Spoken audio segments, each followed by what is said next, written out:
I look okay? Very handsome. Thanks. Do you mean on your stream? I'll look. All right. Let's see if that did it. Hello, everybody. Can you see and or hear me right now? Hopefully both. Let me know in the chat and we can get going. Anybody? You can see and hear me? Thank you, Lordy. All right. Cooking Fat, thank you. Bunch. How are you doing? Astro Canuck, hello to you. I hope you're doing well. Welcome to Brea. Welcome to the tar pits. Welcome to the museum.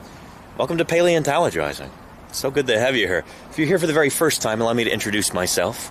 My name is Danny Anduza. I'm a dinosaur paleontologist, and I'm here on Twitch doing science outreach. As a paleontologist, fossils are what I study. Dinosaur fossils in particular. But I'm starting to get into some Pleistocene stuff a little bit, so this is going to be cool. We're going to be looking at some fossils that are much more recent than dinosaurs from just a few thousand years ago, right here in downtown LA. The tar pits here at La Brea are... Oh, this is a world-class fossil site. I'm so excited to show you around today, and this will be my first time ever attending the museum here. Lordy and I actually did a stream here in, 2021? But we came on a Monday, and that's when the museum was closed, so all we could do was walk around the grounds and look at the actual, exposed pits outside and everything. We'll be doing some of that today, too, but we'll also be looking at the museum. So, without further ado, let's go ahead and walk around and take a look at some stuff, shall we? Good stuff. Let's go ahead and walk on down. Yeah. What a cool facility here. I don't know. As somebody who grew up intensely interested in fossils, this was always hallowed ground. This was something you'd read about, dream about going to, and it's going to be my first time here in the actual museum. But again, we are right here in downtown Los Angeles. Wilshire Boulevard, I think, is right over there. This is the heart of LA. But, 20,000 years ago, this area was bustling with Pleistocene megafauna. Mammoths and mastodons, camels and bison, saber-toothed cats and dire wolves, camels and teratorns, and all of those are preserved right here in these natural asphalt seeps. I'll show you over here with our mammoths. And narwhal, you've been to La Brea a few times. Very cool. Yeah. Yeah, here we have some Colombian mammoths in here. In an actual tar pit. So it's pretty dramatic. The bubbling that you see right there is not artificial. That is a natural process occurring in there. And I love that these guys are here to, I don't know, just kind of show you what it would be like during the Pleistocene. So many different critters got caught in here. The majority of them carnivores. We'll be talking about why this is a natural predator trap in a little bit when we actually go into the museum. Anyway, and coisopod, I will do my best not to get caught in the tar myself. So the tar is, like I said, liquid asphalt. So there's oil that's bubbling up to the surface in here, and that mixes with sand, and it forms this sticky kind of tar. This has been happening for tens of thousands of years, and it's still happening today. You can see some of that natural petroleum kind of bubbling up right there through the ground, and there's various cones that are placed out here on the lawn where the tar is bubbling up to the surface. So this is an ongoing thing. I hope that fact emphasizes how recent the fossils are here. In fact, calling them fossils is almost an overstatement. They're more like subfossils. Subfossils are the remains of ancient living things that are so recent that they're not fully fossilized yet. They haven't really been permineralized. Like the original organic material is still there in the bones. That's kind of what's going on here. Yeah. Buried oil makes great goo. This lake is actually a pit left over from asphalt mining operations in the late 1800s. At that time, La Brea tar was mined to seal roofs and roads. The pit has since collected rain and groundwater, creating a small lake. The lake's bubbles, sheen, and stink come from a deep underground oil field. This buried layer of oil also produces gooey patches of tar on the ground, and we'll probably see some of those. Anywhere you see a cone like this, that's a spot where you've got that tar kind of bubbling up to the surface, that liquid asphalt, that oil. And some permanent structures have been built around it too, just to keep people from getting stuck. So at the bottom of that, it's going to be another little seep. Here's one over here. Yeah. Pretty cool. Genuine Rancho La Brea liquid asphalt here. Look at that. Yeah.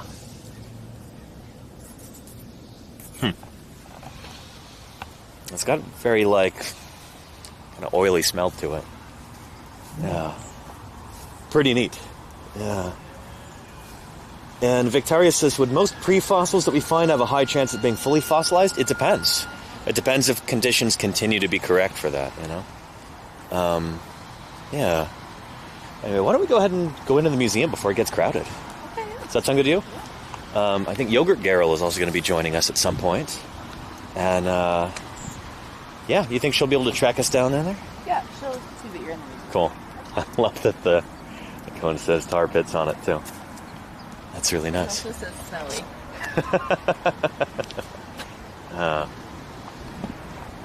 Nice. But yeah, look, just right here in the heart of downtown LA. We've got these high-rise buildings all around us. Pretty cool. I'll get you ticket, Benji, so you don't have to ask. Well, thanks. Okay.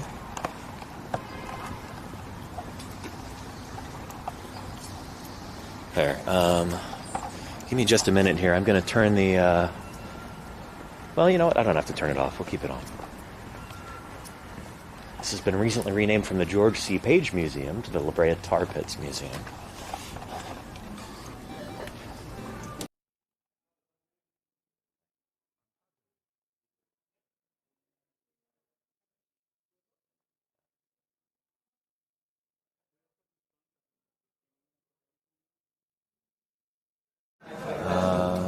I think we're good, yeah. Yeah, thank you.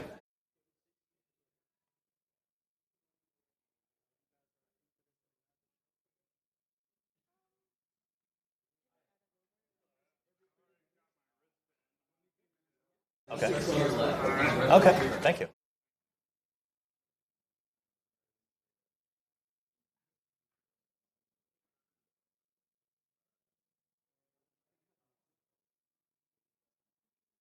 Yeah, hang on a second.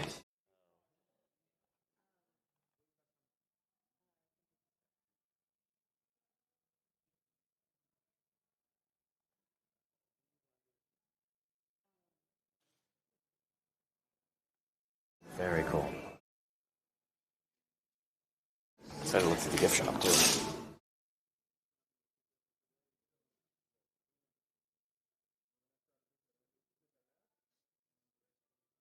Great.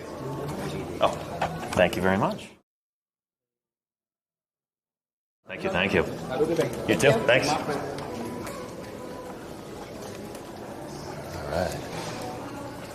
Well, here we are. Oh, there's a portal to the Ice Age in the heart of Los Angeles. The Columbian mammoth skull right here. I love that this just greets visitors as soon as they walk in. You can just see how large these critters would have been. And again, see those flat mammoth teeth like we were talking about yesterday? Yeah. Very cool. Very, very cool. And these are cast right here, so this is not real bone. I feel that this is resin. It's hollow on the inside. But really nice. Big old scapula there, some ribs, big old femur. Buried beneath our feet right here in Los Angeles are the fossilized remains of millions of plants and animals, from huge mammoths to tiny beetles. For over a century, researchers at the Brea Tar Pits and Museum have unearthed and studied these remains. The resulting collection of fossils is the world's most complete record of what life was like at the end of the Ice Age, between about 50,000 and 10,000 years ago, a time both foreign and familiar to our own. It is both foreign and familiar because there are so many big critters that we don't have today, like our Columbian mammoth right here, but so many others that are preserved in the pits that we still have around. Coyotes and quails, crows and mice and snails and beetles and all kinds of animals like that we still have, so yeah, pretty cool. And holy moly, we saw this same guy yesterday, but this one somehow seems bigger. It might be the same exact mount, but this is Harlan's ground sloth, Paramylodon harlani. Man, we got to get one of these for the Bay Area, for the living room, yeah, for sure. A 3D printed one, clearly. Yeah, so this is the same guy that we saw yesterday. Oh, yeah. In Hemet, yeah. Paramylodon, and the same one that was dug up at downtown Berkeley BART station, that femur there at UCMP. Very cool. And please touch. I think this is the real deal. This is an actual femur, I'm pretty sure. Very cool. They probably coated it with shellac or something. I'm guessing this is like a historical specimen that they put shellac over the top of. It's like, it's not going to be very good for science anymore, but they could put it on display for people to touch. So yeah, pretty darn cool. I love ground sloths. They are so neat.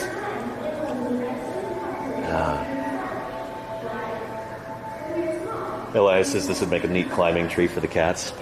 And it would have been a climbing tree in life for saber-toothed cats. We'll be talking about that as well. We think that they were eating sloths on the regular. Yeah. Very cool. I love the reconstruction of it right there as well. Those big emotional eyes there. Looks like a very trusting kind of creature, the way it's reconstructed there.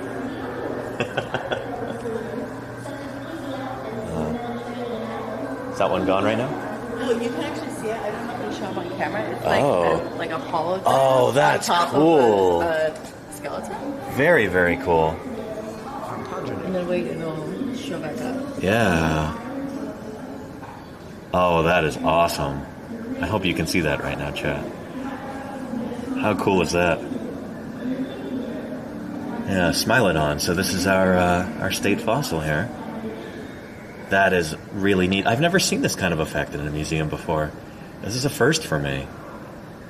I like it a lot. I think this is like a Pepper's Ghost effect, like with like the Haunted Mansion at Disneyland. That is pretty neat. I like that a lot. It's showing up on camera. Yeah. Really, really cool. I love that. That's awesome. Yeah, and so there's there's the actual skeleton that's in there, and I bet you those are the real bones too. And then there's a mirror somewhere over here in the dark. I'm sure is a like a physical fleshed out model, and so that's being illuminated and then going dark again. So that's why it flashes on and off. Pepper's Ghost effect. Can somebody find the Wikipedia article for that? Because it's pretty neat. Yeah. That's been there for 30 plus years. Cool, Narwhal. Well, I can see why. It's a really nice touch. I like that a lot. Very cool. And we walked right by it at first. How cool is that? And if anybody has the opportunity to come here to LA, make sure you visit La Brea. This is pretty awesome. Again, our ground sloth. Lordy, did you see the illustration of the ground sloth here? The illustration of it? So I'm always really fascinated, different artists' take on ground sloths and what they should look like. Big eyes, it just looks very like cute and trusting. It is and, cute. Just want to give it a hug, the way that it's reconstructed there.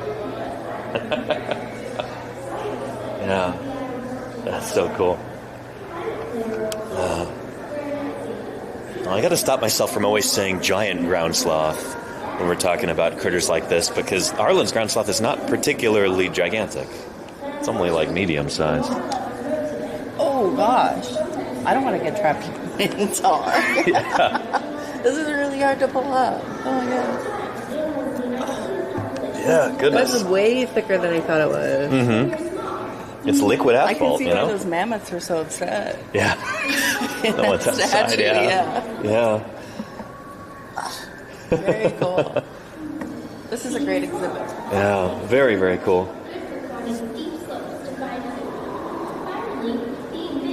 So what's it like being trapped in tar? Not fun, as this would indicate. Try it one more time.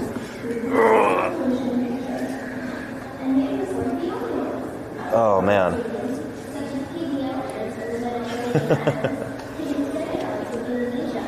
Pretty cool. And we've got a mastodon skeleton over here. So we'll look at the teeth. Very mastodon-y teeth with those tall cusps, unlike your flat mammoth teeth. Just look at how robust those limbs are, too. Like, this is a really powerful animal. Kind of more robust than our modern elephants, Asian or African elephants. I think mastodons are more robust, more stocky. Very cool to see. Really neat. And we've got like a menagerie of different critters over here. More American mastodon. Now, so it gets kind of confusing when we're talking about mastodon versus mammoth with their genus and species names. Because the mastodon, its genus name is mammut, which I think is basically the Russian word for mammoth. And then the mammoth's genus name is Mammuthus. So it's easy to get it confused. Don't get them twisted. Mammut is the mastodon, Mammuthus is the mammoth. The American mastodon became extinct about 10,000 years ago. They look similar to mammoths, which you can see nearby, but were separated by about 25 million years of evolution. So what they're saying is that they diverged 25 million years before this time. So they'd been evolving in separate directions for 25 million years. They lived at the same time, but you got to go back 25 million years to get to their common ancestor. Yeah. They show key differences, especially in their teeth. While mammoths had relatively flat teeth, which were good for grinding grass, their main food source, the much smaller mastodons had more pointed teeth, perfect for a diet of twigs and leaves. So, there's a baby mastodon right there. You see those tiny little tusks? Very cool. And then a little bit bigger as we get larger. This is not a full-grown mastodon here.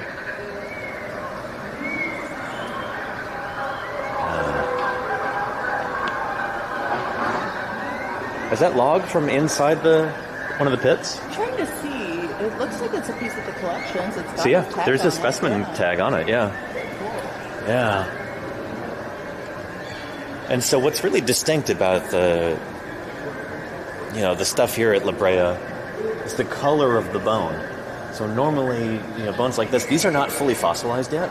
They're what we call subfossils, but they're stained this like rich brown, almost chocolatey color from that liquid asphalt. So these are not casts, or mostly not casts, right? Because they're wrapped in wire? I think there's going to be elements that are... a bit on the bottom. Yeah, there's going to be elements here that are real and elements that are filled in, because you're not going to have like a complete skeleton. Right. The bones get all jumbled up, obviously, in the pits. So some of these are going to be replicas and some of these are going to be the real thing, I think. I know, look at that little tail. And what's cool is you've got kneecaps on these guys, too. So, like, the dinosaur skeletons, we don't have patellas, the kneecap. But on a lot of mammals, you do get that. And these are pretty pronounced. Very cool.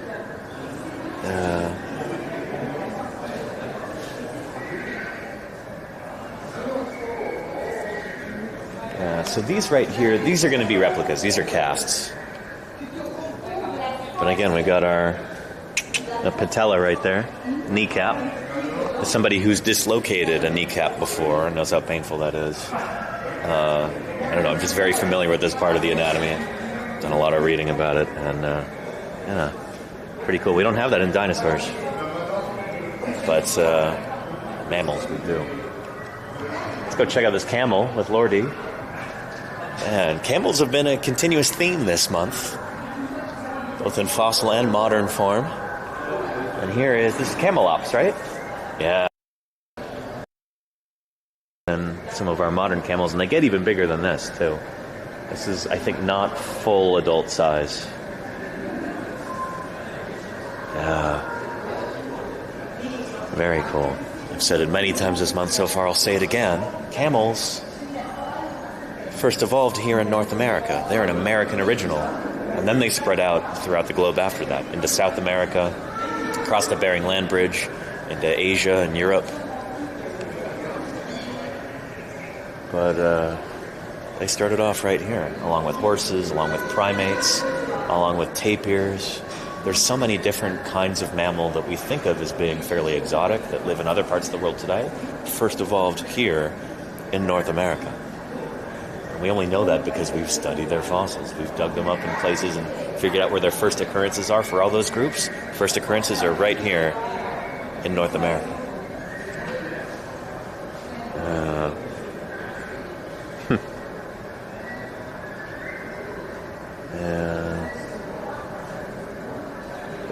Hang on, is our signal drop?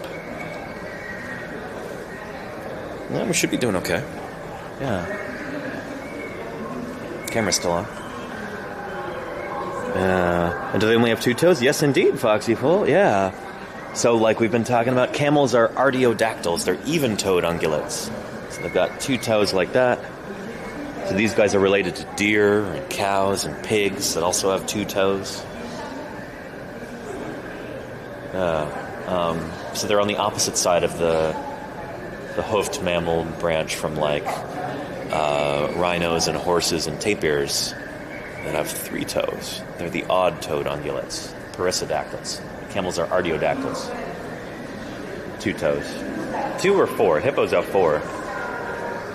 And ancestral whales had four as well. Pretty cool, right? So neat. Love the soundscape here. Let's take a look at this. So, this is one of those museums where you're going to see people in the displays. Like right here. Because all of this stuff is super recent. The first people showed up here in North America, I think around, it was between 20 and 14,000 years ago. And we have direct evidence that they were hunting critters like mastodons, mammoths, camels, horses. And that might very well be why these critters ended up going extinct. Human overhunting and changing the landscape by introducing fire and stuff like that may have actually pushed these big mammals over the edge when they were already maybe a little bit stressed by a changing climate.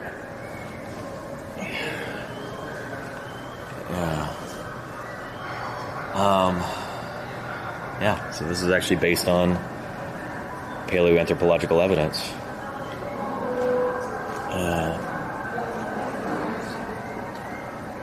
Anywho. And Ungoy says, I think I heard there's only one human skeleton found in the tar pits? Yeah, it was a woman. I think about 14,000 years old. There's a funny moment in one of Michael Novacek's books about this. His book Time Traveler, which I would highly recommend. But in that, he's working at the La Brea tar pits very early on in his career. He's living in Los Angeles. And he meets like a movie producer who wanted to come talk to a paleontologist about making a movie, kind of a horror film about the creatures in La Brea tar pits. And he says, okay, so I was talking to this guy, and I'm suggesting all kinds of different critters to be like the main villain of this horror film. So he said, yeah, there's ground sloths, saber-toothed cats, American lions, dire wolves, all kinds of critters like that. And the guy goes, no. We're going to feature the greatest monster ever. Found right here in the tar pits. A woman. And it was going to be called the Beast of the Tar Pits. And it was going to be, I guess, the woman was going to be the villain. It never got made. But, yeah, it's a neat little vignette from that book. You should check it out. Anyhow. Miss Yvette says, is that a greenhouse? So this is in the middle of the museum. I'm going to go out there. You're going to go out there? Okay. Yeah. We'll see Lordy walking around out there. It's not quite a greenhouse because it is exposed to the outside air. I do think... I don't know. I don't think they have a canopy over it either. I think it can get rain. But, yeah. This is like their ancient garden. So there's a lot of plants that would have been around in the Pleistocene out there.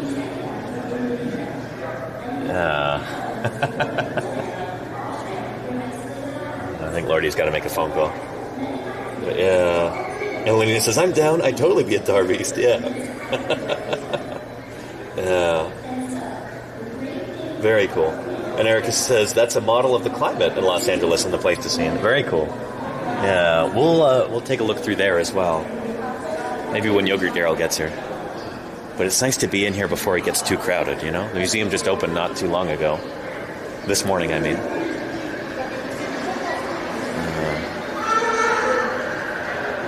And what caused some mammoths to shrink in size? Ooh, this is going to be about insular dwarfism or island dwarfism. There we go. We usually think of mammoths as roaming in huge herds across vast open lands. But some of them lived in the most restricted environments of all, islands. There, over tens of thousands of years, the process of evolution helped these giants to survive by shrinking them. How did they get to islands in the first place? They swam. Some just swam if the islands weren't too far away. Elephants are excellent swimmers, including mammoths. During ice ages, sea levels dropped as more water was taken up in glaciers. That exposed the seafloor around some islands, so mammoths could just walk across. But unfortunately, when water levels rose again, the mammoths were sometimes stranded on their islands and cut off from their original herds. Over time, animals in the isolated populations became smaller. Yep, island dwarfism. Why? When you're small, you need less food to survive, which is helpful in places where the food supply is limited. Being smaller also makes you nimbler, good for climbing steep slopes to find food. That's true. Finally, being big helps you too. fight off predators. But most islands don't have large predators, so with no need to be big, island mammoths, through the process of evolution, shrank. And mammoths weren't the only ones. Yep. Other proboscideans, such as pygmy elephants in the Mediterranean islands, pygmy stegodons in Indonesia, and pygmy Asian elephants in Borneo today, all shrank when isolated on islands. Pretty cool, right? In fact, many kinds of animals all over the world have distinct species that resulted from this island dwarfism. And so, the great big powerful mammoth provides us with a small but mighty example in the pygmy mammoth of how species adapt to changing environments through the process of evolution. Very cool. Nice little intro to the idea of insular dwarfism. So we'll go from pygmy mammoths to very large mammoths here. Beautiful, fleshed out Colombian mammoth here. And I love the addition of hair on top as well. That detail is really, really nice. So this is Mammuthus columbii, from about 1.6 million to 10,000 years ago.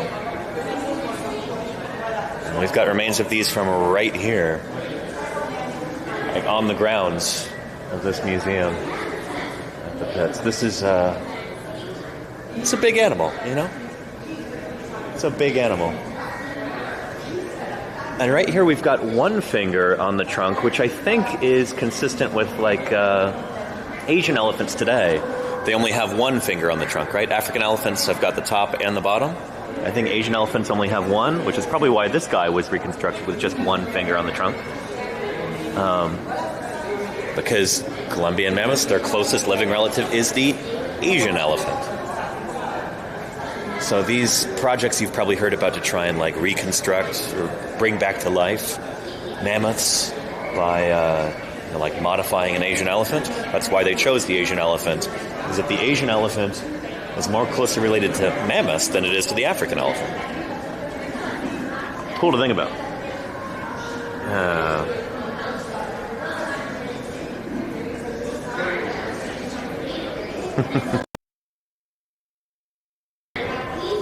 Very cool.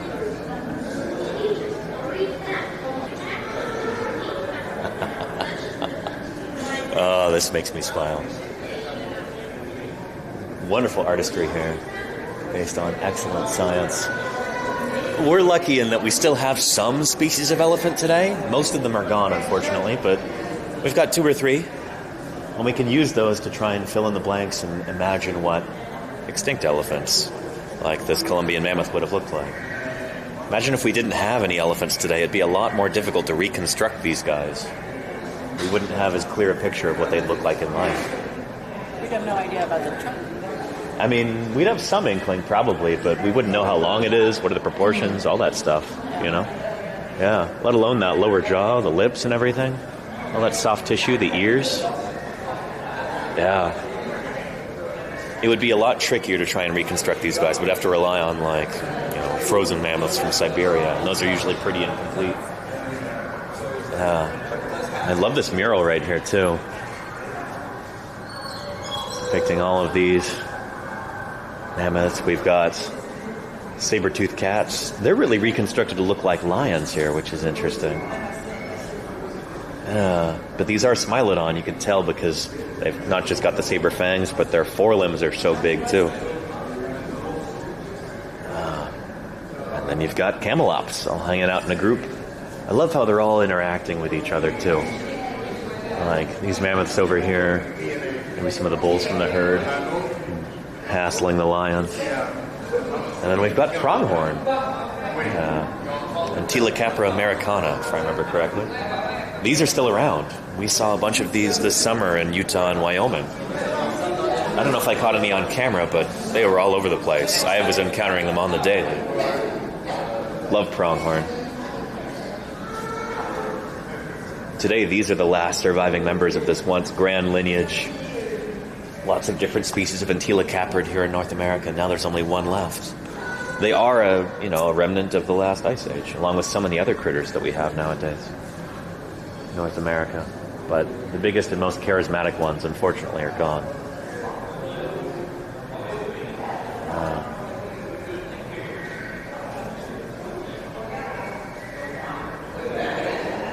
Very cool. Let's take a look at some of the these elements collected from the pits over here. And Miss Yvette says, do we know what color, shade their skin or hide was? For mammals, we don't. Probably kind of a grayish, probably pretty similar to some, modern proboscideans, but it's difficult to say for sure. I don't know if we actually have any preserved hides of Columbian mammoths anywhere. There's going. Any questions? Oh, just kind of looking around. Sure. This wall here just shows a whole bunch of different. Yeah, a nice sample platter of all the critters from the pits. Sample platter, that's a good word. Thanks. Yeah. I'm going to use that. Yeah, for sure. Yeah. Sample platter. Potpourri. Just a whole bunch of stuff. Mm-hmm. It's showing how when they find the fossils, there's injuries and pathologies. Pathologies. On them. In fact, in terms of pathologies, at the very end, I recommend there's an exhibit past the fossil lab. Yeah, it's past there. They have a saber-toothed cat hip bone that was corroded. Really? Like an osteoporosis kind of thing or something like that? No, it was hip dysplasia. Hip dysplasia? Oh, boy. They just got the diagnosis. Last year, they got the coverage from the insurance. They sent to the hospital. Oh, man. After what, 20,000 years? Yes. It's a story because they found the hip in 1915 or so. Sure. And then the femur that was with it, they found that a couple of years later, in fact. Oh, wow, okay. And they thought, these match. And they thought it was an injury that healed poorly. Interesting. And now they come down with a diagnosis. And they know it's from the same individual, that hip and that femur? Yes. Wow, very cool. Yeah. Because that's difficult to do with all these bones all jumbled up in the pits. Yeah. We have 2,000 of these. 2,000 individual smilodons? Yes, have been. Wow. It's an estimate. Uh-huh. They're basically our skulls. I mean, Do they still use the baculum to try and estimate the number of individuals? That's like the male, reproductive bone. Yeah. Maybe. I heard that's what they used to do to try and estimate the number of individuals. They'd count the baculae and they'd multiply it by 2 because they'd figure that roughly there's like as many females as there are males. Yeah. That's what I read, but I don't know if they still do it that way. I heard they could count skulls. Skulls would make a lot more sense. Yeah. The guy goes to Texas and he's big. How many cattle he got out there? 8,423. How do you know? It's easy. I just count the legs and I divide by 4. Yeah, I like that. These are so cool. These different pathologies here. Yeah. Yes. Wow. Broken rib, fused back vertebrae, and a smilodon with both canines broken. Wow. And it looks like that happened in life because they're worn down. It's not like it happened after death where it's super jagged. Like it had time to. I couldn't, but in the fossil lab they will determine that. Very cool. What's interesting about saber-toothed cat, they do not find many broken ones. Right. Almost never they find a broken one, which indicates that they weren't using them to attack. Sure. They were like using them pretty gingerly, maybe just to. Final kill on the neck, or butchering Interesting. The inside. Yeah. It's more of a butchering tool. Because I've heard that Smilodon Fatalis. Smilodon fatalis or Smilodon california. Because I'm not actually sure. Are they two different species? Are they? Incorrect. Oh, it's out of date. It's out of date. Okay. The correct name is Fatalis, California. Yeah. Smilodon fatalis. Gotcha. A fellow in Florida discovered them first. They discovered after they already did that. Right, They discovered afterwards that someone in Florida had already named them. Gotcha. So it became fatalis. It has priority, Fatalis. yeah. That's how they work. I want to say... I'm a paleontologist, actually, but I work on dinosaurs. I don't know a whole lot about Pleistocene mammals, but I've heard that there's kind of a general consensus growing that these guys, since their forelimbs are so robust, they're using those to kind of wrestle their prey to the ground and hold it still, and then they do the final killing blow with the saber canines. And the short tail indicates a slow runner. Right, yeah. And look at the forearms. I don't know what the correct. Very powerful. Yeah, so robust. Holding them down, as they're saying. And longer than their hind limbs too. They're kind of on an incline when they walk. It seems like, which is cool. So. Not like you don't really see that in cats today. It seems to be kind of unique for these guys. Well, you can see cool. on the cat podium. Oh yeah, we haven't been over there yet. American lion, and you can see the lion. His legs, so you know. They're big long legs. Very cool. They figured almost assured they were ambush hunters. Together with the determination that they lived in groups, they probably held them down together. A couple of them. Very cool. In an ambush situation, and of course, this whole tar pit is a predator trap. Yeah, predator trap. They call it a carnivore death trap. Scavenger death trap. Yeah, predator. I guess some of them would be trying to scavenge and they get stuck. Maybe predator death trap is not the correct term. You should see our vulture section. Yeah, with the teratorns. I'm excited to see that. Yes. Yeah, we have. But that's who came. And I assume that the Teratons and the flying, they knew. We'll check out the Brea tar pits on the way.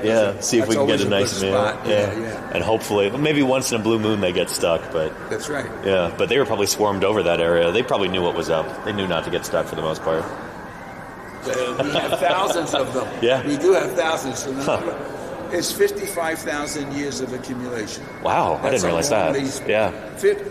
Irregularly and sporadically, there's asphalt coming up around this park here. So it could be a serious pit or just a little bit of a sport, for that year. Yeah. So each pit has a different time period. Sure. So, very cool. What are you studying in paleontology? So I do a lot of dinosaur functional morphology. So trying to figure out the different features that dinosaurs have, how do they use them while they were alive?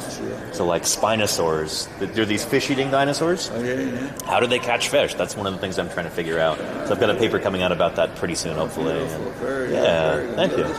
So this is a specialized field of right, of preparation. So you'll see the fossil. Yeah, really meticulous work. I've had friends who have gone through here and as little baby paleontologists, this is where they got their start. And they say working in the lab, you just get that tar in your fingernails and in your hair, and you just smell like it for weeks afterward. And they're like, it's so worth it for the experience of being able to work on this stuff.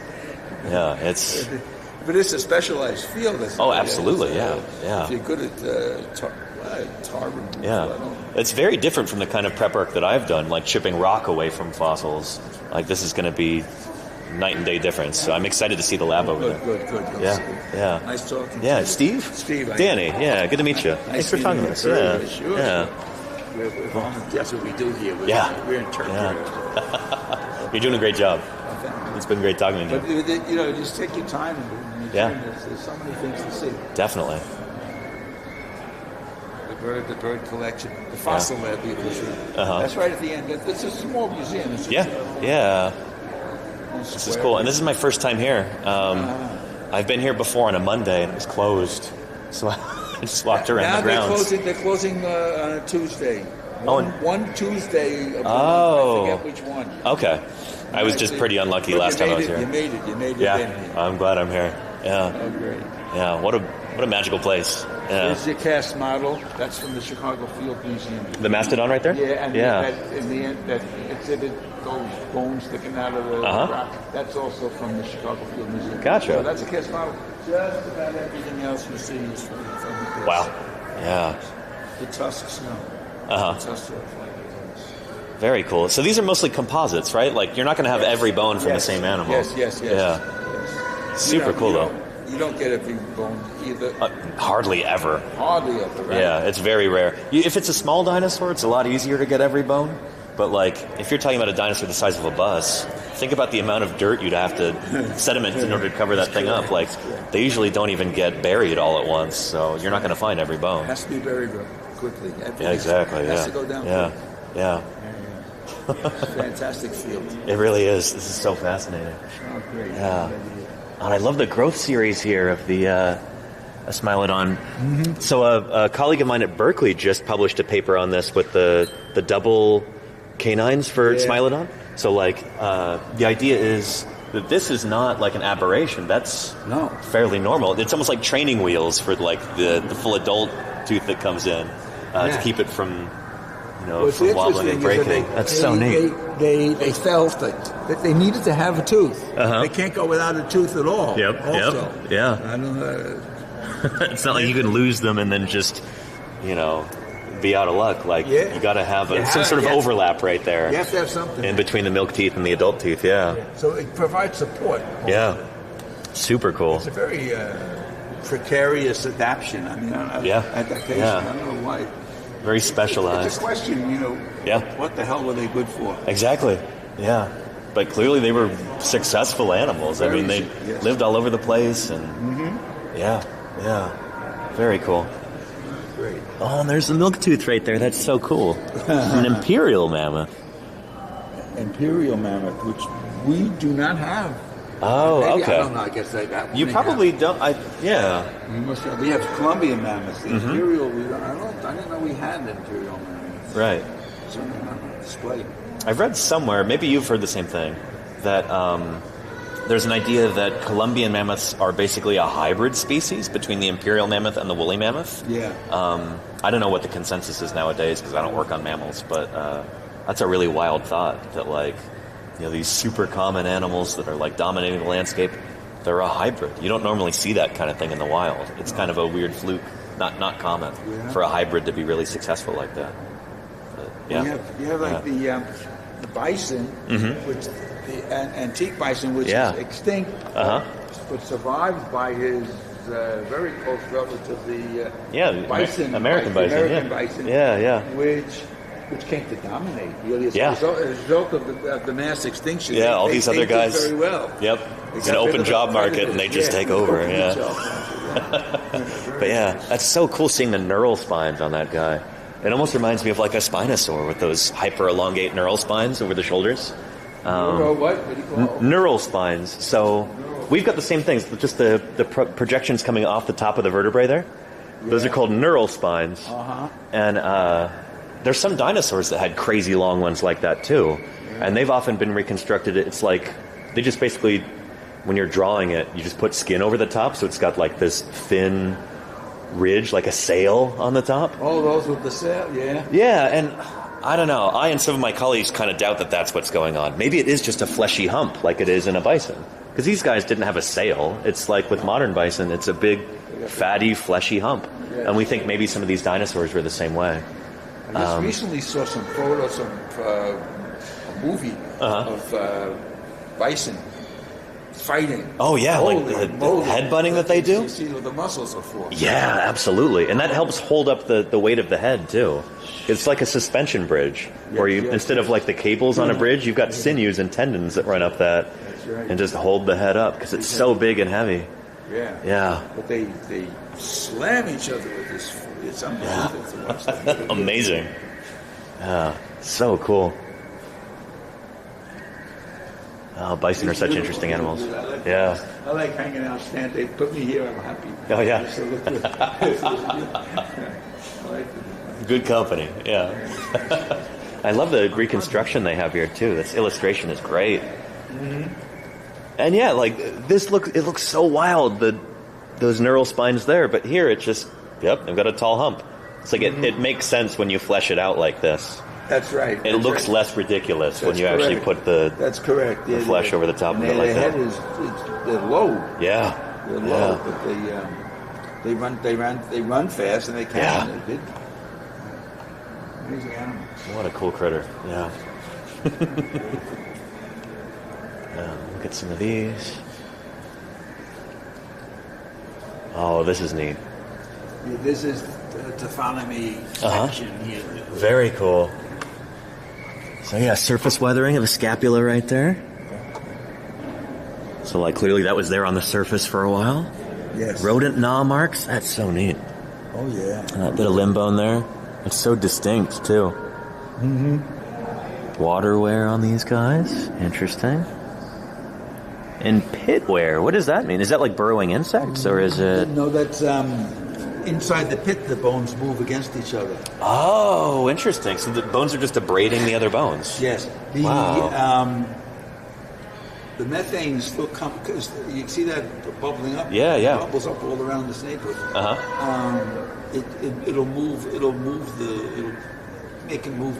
Right. It will move anyway a little bit over the years. That's wild. I wouldn't have never thought of that. That's so cool. Churning it up a little bit moves even more. So there's no stratigraphy. It's almost all out. Yeah, it just all gets jumbled up. Yeah. You don't have that clean layering like we have in the fossils that I work on. No, you work with good fossils. Where you out in Wyoming and Utah this year. So near Green River, Wyoming, and near Moab, Utah. Yeah. Moab, Yeah. So I was working with the Utah Geological Survey out there. We have a new species of iguanodont dinosaur that we're very excited about. Yeah. We've got adults, we've got juveniles, we've got in-betweens, we've got some that are pretty small. We're going to have like a whole growth series of this animal, and it's brand new. So we're pretty excited about it. Why so many in one spot? That's a good question. Maybe it was a situation like this. Maybe they were getting stuck in the mud. Weird situation that they fall into. Cave in. Right? So we've got, just above that layer, years back, they found a new sauropod dinosaur, big long-necked dinosaur, and that was mired. So like the legs were going straight down into the ground, and like they were in life position, so we know that they got stuck. And then these iguanodonts are a little bit older; they're just below that layer, but they're only like 20 feet apart laterally. So it's really cool. It's an awesome site. We're very excited to get that published pretty soon. Oh, that's terrific. Yeah. Good luck to you. Thank you. Appreciate that. Yeah. Thanks, Steve. I'll see you around. Yeah. So cool. And take a look at these. So we've got a lot of the same species that we have here today. Coyotes and badgers, striped skunk and spotted skunk, deer mouse, gopher, gray fox. And then we've got some that we don't have in California anymore, but we have in other parts of the U.S., like a pronghorn. And then we've got ones that are not around anywhere anymore, except, in bone form.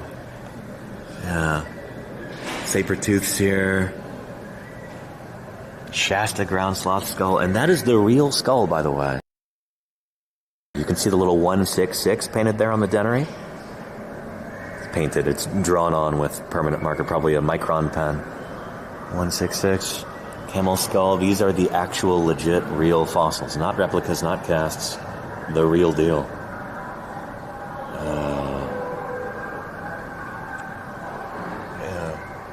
And F. Kellington says, it's funny to imagine them bringing out new dinosaurs. It happens all the time. There was a new one just announced this morning.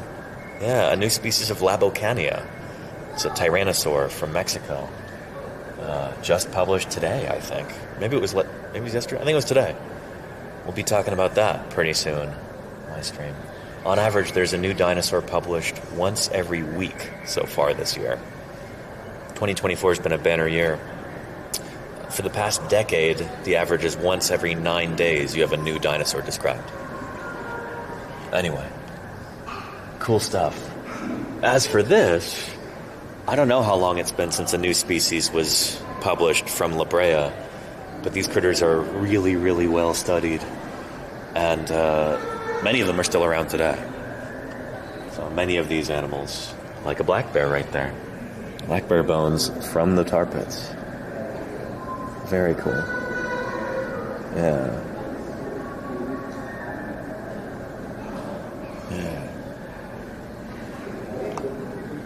Hang on, it says disconnected here. What's going on with the mobile router? It didn't overheat. And it did. Shoot.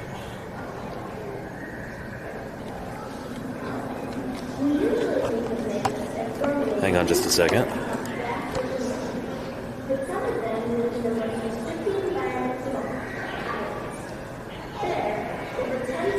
So I won't be able to see chat until this comes back on.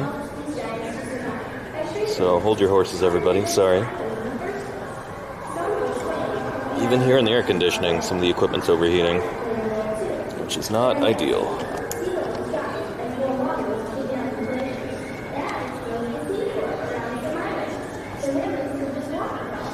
There we go.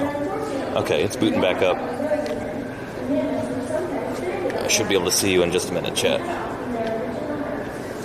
Yeah.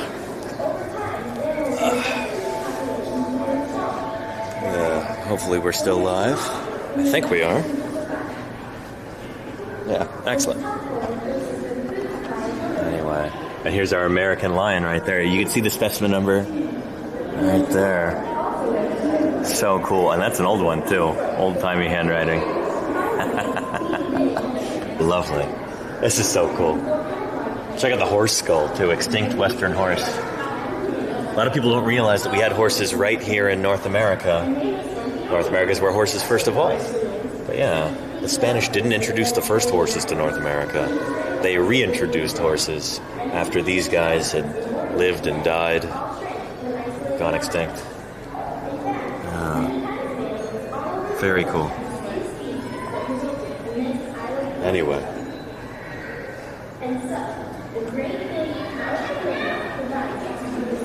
Our Smilodon skeleton again. Super cool. And look at how thick that neck is. These guys kind of seem to have a long neck for a cat. And look at the atlas and axis vertebrae there. Just extremely robust. And a lot of other tetrapods, the atlas and axis vertebrae are really small. Not in Smilodon. Not in a lot of mammals, frankly. But yeah, check that out. So cool. Really awesome.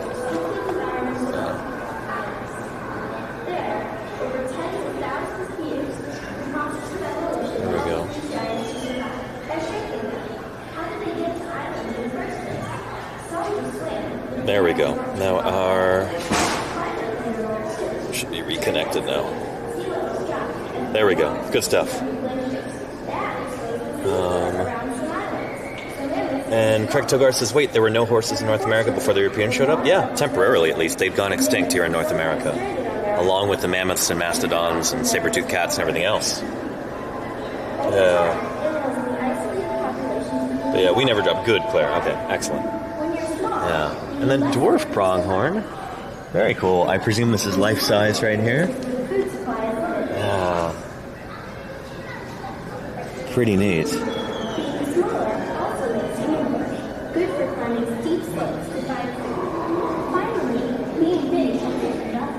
It's funny, I'm not super familiar with these guys. They don't get a lot of attention, your dwarf pronghorn. Pretty cool. Do we have them here at La Brea?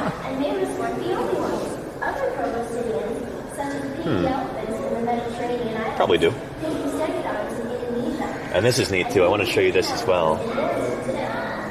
Attachment for jaw muscles in our Smilodon skull. Huge, huge, huge jaw muscles coming off of that sagittal crest. Going into those insertion points and then into the mandible there. And then we can also look at the brain of a Smilodon by reconstructing it, or what we call an endocast. So, with mammals, the brain typically occupies pretty much the entirety of the brain cavity in the skull. And, by putting material into there, we can pull it out and we can see what shape the brain was. We can compare that to modern relatives of these animals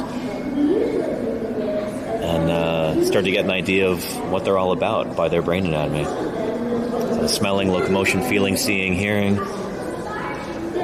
That's what those brain regions are for in modern cats. And so we can compare that to an extinct cat like Smilodon and get a better sense of their biology and all that stuff. Their lifestyle. Very cool. Really neat displays here. It's beautiful. We haven't touched them in years, really, most of them. Yeah, they look like they're... You were saying that the Smilodon name there, the species name, is out of date. Yes, but yeah. And on the dire wolf wall, which there's 400, there's how many? I've seen so many photos of that. I'm so excited to see it in person. You're going to see it in a minute. Yeah. They say actually the total number of specimens is 1,600, and that is incorrect. It's way more than that now? 4,000. 4,000. So 4,000 dire wolves. So the museum was built in 77. So by then they should be close to 4,000, because most of the excavations were done in the early part of the century. Yeah. So I don't know. That number's wrong too. Good to know. Thank you. There's even appreciate more than that. we thought. It's nice to have the inside scoop. I appreciate that, Steve. Thank you. Yeah. Very cool. Well, I'm excited to go see that. Let's go mosey on over in that direction. So we'll walk past our big Columbian mammoth again. And there's just our Shasta's ground sloth.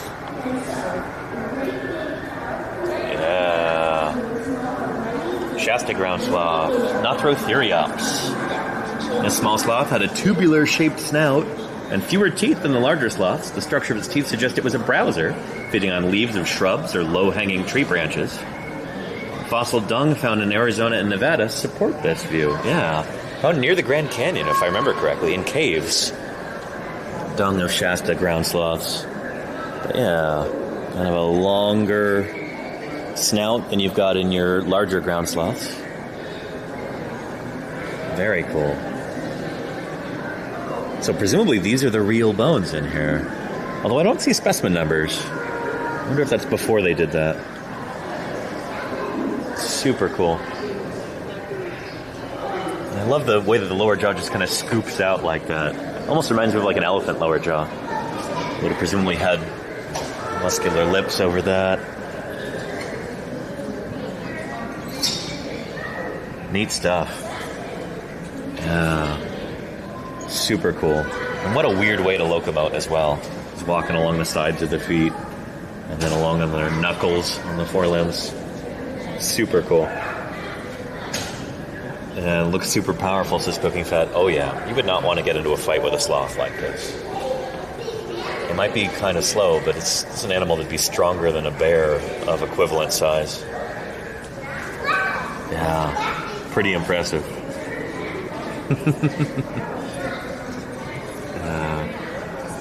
Pretty darn cool. And so neat that we've got multiple species of sloth right here at La Brea. A really diverse ecosystem. Everybody able to make a living side by side. Neat. And we've got a pygmy mammoth here. Oh, these are from the Channel Islands, are they not? Yeah, Santa Rosa, San Miguel, and Santa Cruz. So we were talking about the dwarf mammoths earlier. Here's a reconstruction of one of these guys. Full grown, presumably. Even a dwarf mammoth is still big compared to us. Very cool. And I love that eye. Just stellar artistry here. Just beautiful. And here we go. You can tell by the teeth, this is not a mastodon. This is a mammoth. Is this a Columbian or imperial mammoth? And Bubsy says, why is it that all these extinct animals have common names? I think because they are fairly common. They're found throughout North America, in a lot of different places, and yeah, I guess in one way it's to help emphasize that these critters were here very recently, you know? It's not like they're from 80 million years ago. They would have lived alongside the first people who arrived here. And so it's a way to kind of make them, you know, make them feel a little closer to home, you know, because they very much are. I don't know if that's the reason why they have common names.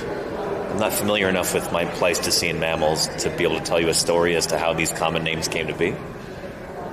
But I think that's one effect of them having common names, is they feel a little closer to home, you know? I think that's really cool. And Gamers Tavern Show says, I know one thing that gets brought up a lot to talk about. The scale of time mammoths were still around when the Egyptian pyramids were being built. It's true, yeah. I think the last of the mammoths died out was it like 4,000 years ago? Last of the woolly mammoths at like Wrangel Island in northern Russia. Anyway, this is a Columbian mammoth right here. The trumpeting of Columbian mammoths once echoed from Canada to Central America. During the last ice age, they were the most common mammoth species in North America. At around 12 feet tall and weighing more than 17,000 pounds, this specimen would have been an average-size animal. They could be more than 13 feet tall.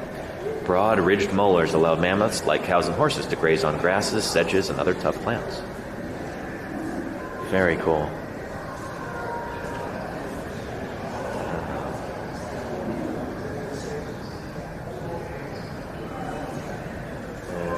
Banabator says, are humans the biggest cause of their extinction? I suspect that's the case, although it's still up for debate. There's a lot of controversy about that currently.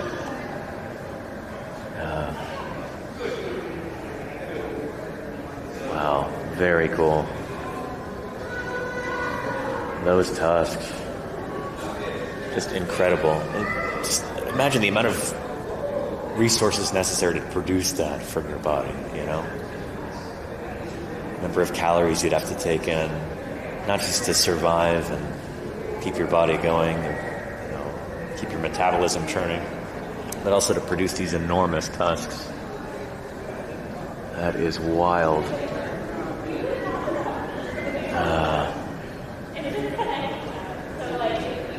Truly incredible. Very, very cool.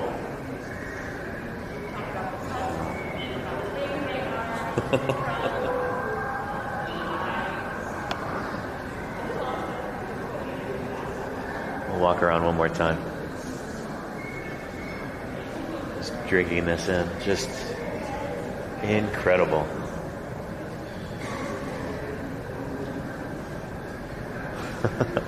I like the tail upturned over here too. They must have done that so people couldn't reach up and grab it. You know, somebody who's designed some museum exhibits myself, those are the things you have to think about. Keeping things out of reach of the public. We get so many visitors here every year.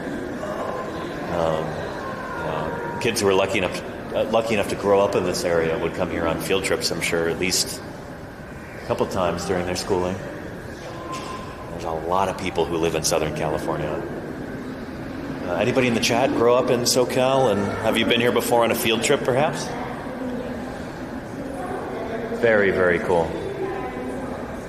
It's neat that, like, you know, people growing up in such an urban environment can still have this connection to the ancient past. You know, you don't have to drive all the way out to Utah or Montana or Alberta. We've got this right here in downtown LA. How cool is that?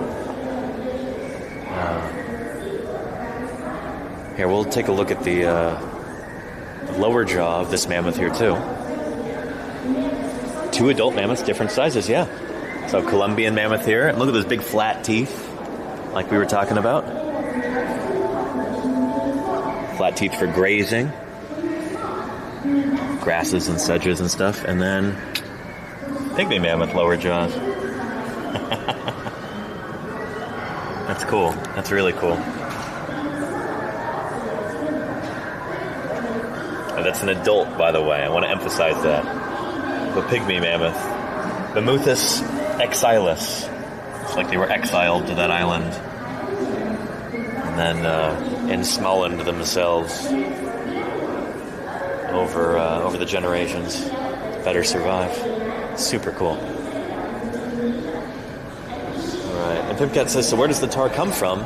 So the tar bubbles up from underground. You know how you can drill for oil in places and find oil? That's what causes the tar. The tar is actually liquid asphalt.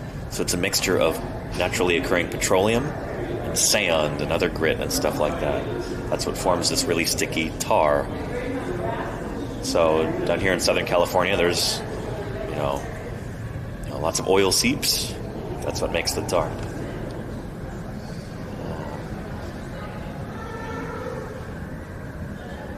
This is so cool. We've got various birds from the pits here. Occidental vulture. Was a carrion feeder. Similar to the living black vulture of North America, although it was slightly larger and had shorter legs. They're now extinct, presumably. The woodward eagle. Morphnus woodwardi. The extinct woodward eagle, a little larger than the living golden eagle, is the biggest eagle found at Rancho La Brea. Its legs and wings were unusually long and sturdy. Super long legs. That's impressive. And they've got the Brea condor. Brea gyps clarki. The extinct Brea condor is almost as large as the living California condor, though it had a longer and more slender beak. Interesting. I wonder what that would be for, you know? Why have a longer, more slender beak? Maybe if you're feeding on megafauna, you gotta fit your beak in between the ribs or something. I'm not sure. It's just wildly guessing here. But I bet you there's been work done on these guys, and there's probably some good ideas about it. Very cool. Oh, these displays are so well done. Brea caracara. Related to living falcons and caracars. Spend much of their time on the ground, inhabit prairies and open scrublands. There. We've got a California turkey, Parapavo californicus. So nowadays we've got turkeys all over California, but they're introduced. Turkeys were actually a victim of the Pleistocene, the end Pleistocene extinctions. So California, turkeys wiped out. The turkeys that we have here today were reintroduced from the East Coast. But they're occupying the same niche, basically, which is why they seem to be doing so well.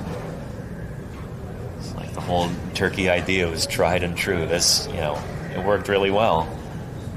So you introduce turkeys, they're going to do fine again. In the same way that I think if you were to introduce, a modern counterpart to a mammoth, say like an Asian elephant, introduce them to wild areas in Southern California especially, they'd probably do pretty well. As long as people didn't hassle them, Yeah.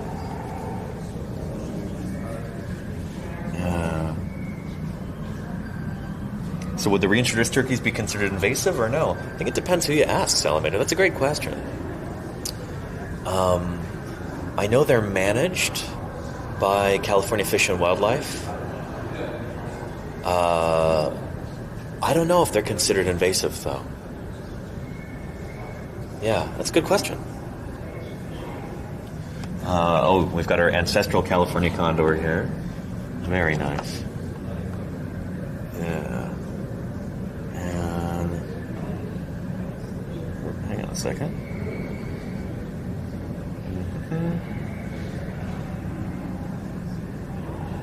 There we go.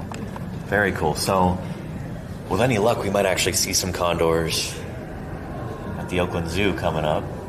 Cross your fingers. And this is the ancestor of today's condors. So presumably an anagenetic lineage from these guys to our modern ones. Beautiful. I love how robust the furcula is. Look at that kind of U-shaped bone in the front, V-shaped. That's the furcula, the wishbone right there. That is so cool looking. I've never seen one of these before like that. Amazing. That is so neat. And Poultry Motion, how are you doing? Good to see you again. Great running into you at TwitchCon. I literally only know about this place because of the TV show. And now you know it because of Paleontologizing. Welcome, welcome to Brea. I've not seen the TV show, although I've heard kind of bad things, to be honest. This is the real deal. American neophron, related to the, similar to the living Egyptian vulture. Lots of them from La Brea. Grinnell's eagle, very cool. I wonder if that's named after the same Grinnell that's very prominent in the history of Berkeley, University of California, Berkeley. You see Grinnell, that name, all over the place at Berkeley. I bet you it's the same guy. Yeah. And then, oh man, Merriam's giant condor. This is named after John C. Merriam. He was a paleontologist. I think he was Berkeley's first paleontologist. But he studied these guys back in the day, and now they're known as Merriam's giant condor. Pterotornis merriami.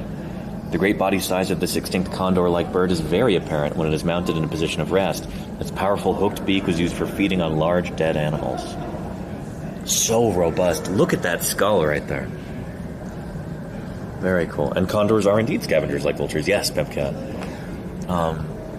The California condor today is kind of a holdover from the Pleistocene, when you had all these megafauna walking around, these mammoths, mastodons, camels, bison, ground sloths, etc. There were lots and lots of big, beautiful animals that, when they would die, they'd provide a lot of food to critters like this. California condors somehow managed to survive the end Cretaceous and Pleistocene extinctions, and they'll eat mountain goats, bighorn sheep, deer, whatever they can find. Whatever scraps still abound, I guess, after the big megafaunal mammals met their end. So it's cool to think of condors as like a holdover from this time, when some of their larger compatriots, like Merriam's giant condor, they didn't make it. Yeah. And there we go. There's another giant condor right there. A Pterotorn. Pterotornis is the genus name, like we saw. And here's a lovely reconstruction of some of these guys. They do nest on the ground. Condors today nest on the ground. Pterotorns presumably did the same thing. Yeah. And it would have been so cool to see these animals in flight, like a condor, but even more dramatic. So cool. So cool. Yeah.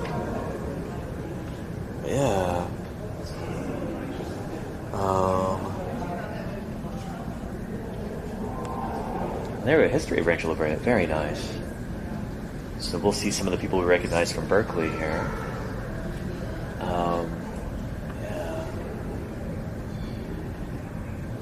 This is so neat. Yeah, so excavations here at La Brea have been going on for over a century. This guy, James Z. Gilbert, biology teacher at Los Angeles High School, excavated at Rancho La Brea between 1907 and 1910. He enlisted his students, high schoolers, to collect fossils for teaching paleontology at Los Angeles High School. But they also excavated one fossil deposit for the Southern California Academy of Sciences. Very cool. George Allen Hancock. The preservation of the extraordinary fossil beds at Rancho La Brea can be credited solely to the foresight and generosity of Captain G. Allen Hancock, who owned the land. Hancock, an entrepreneur whose fortune came from oil, real estate, and banking, had a long-time interest in the fossils of Rancho La Brea. In 1913, he gave the exclusive right to excavate the new Los Angeles County Museum of History, Science, and Art.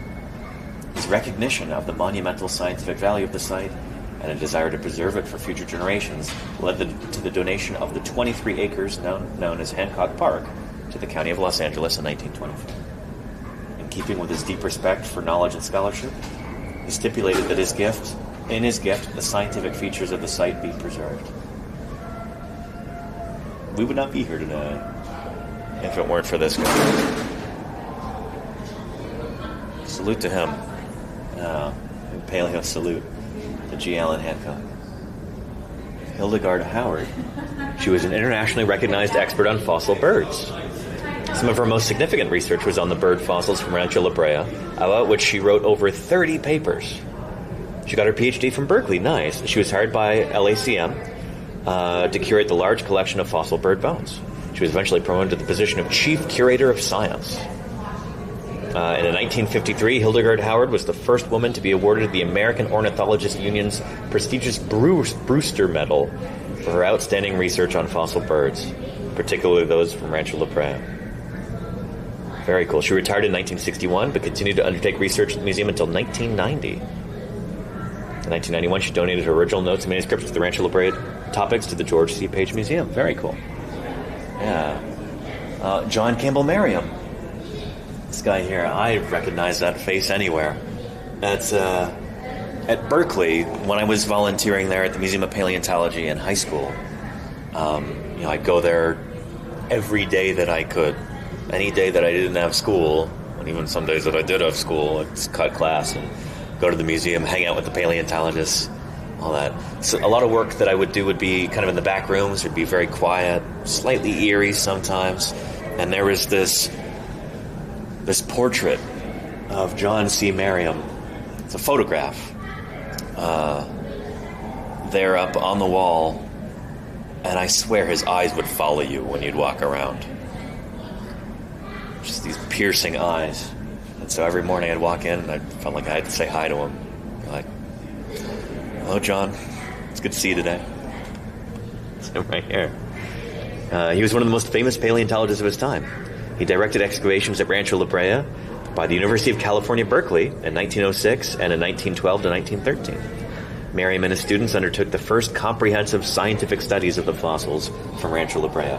Merriam continued his association with the fossil site during the LACM excavations of 1913 to 15, and he was informed immediately about all scientific finds. In 1932, with his former student Chester Stock, Merriam wrote the Felidae of Rancho La Brea, a major and classic work on fossil cats.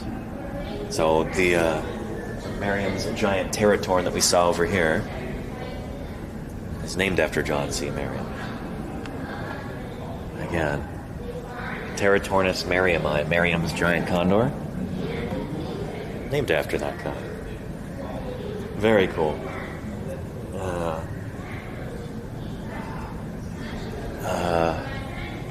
And some of these people I've never heard of before. Chester Stock I have, obviously. But yeah. Avian paleontologist here, Loyal Holmes Miller. One of his first students was Hildegard Howard, who herself became a renowned avian paleontologist. That's her right there. We were talking about her a second ago. Very cool.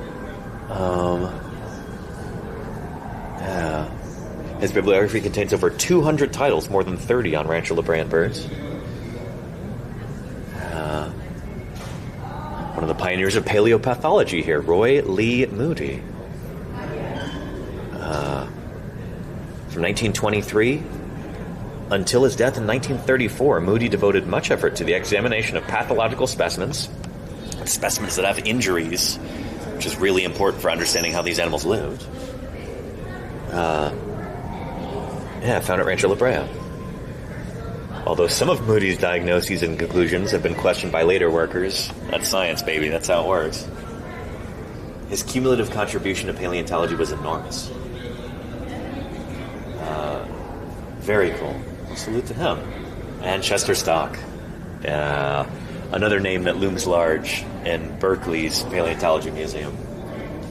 He's one of the leading paleontologists of his day. He's best remembered for his classic studies of the fossil mammals from Rancho La Brea. As a student, Stock participated in the Berkeley excavations at Rancho La Brea and wrote his master's thesis on the ground sloths. He is said to have logged 1 million miles driving between Berkeley and Los Angeles, which I'll be doing later today. Not 1 million miles, but however many one-way trip is. To study the museum's vast Rancho La Brea collection in the early 20s. In 1925, he joined the newly established Department of Geology at Caltech, where he remained a professor until his death in 1950. Stock's research provided the foundation for investigating the paleontology of the western United States. The vast fossil collections that he amassed for Caltech were later acquired by the LACM in Los Angeles. Stock's writings on the Pleistocene faunals of Rancho La Brea continue to be primary sources of information for the scientists who are currently working at this extraordinary site.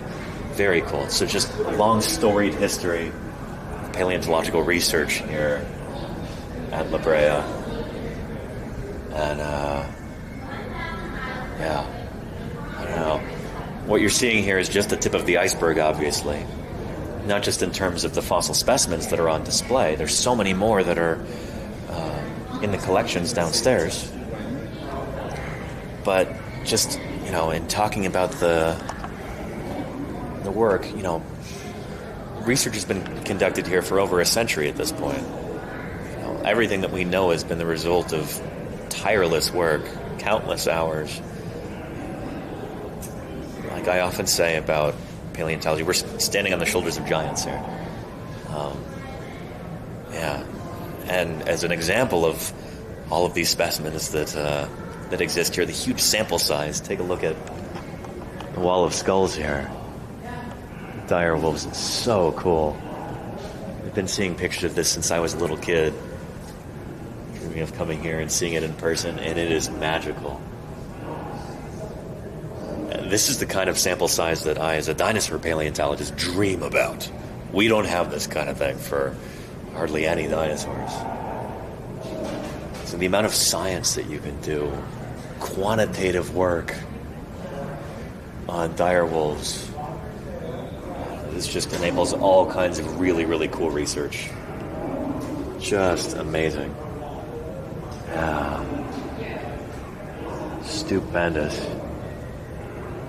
And such a cool idea for a display, It really just at a glance hammers home the stupendous sample sizes we have here.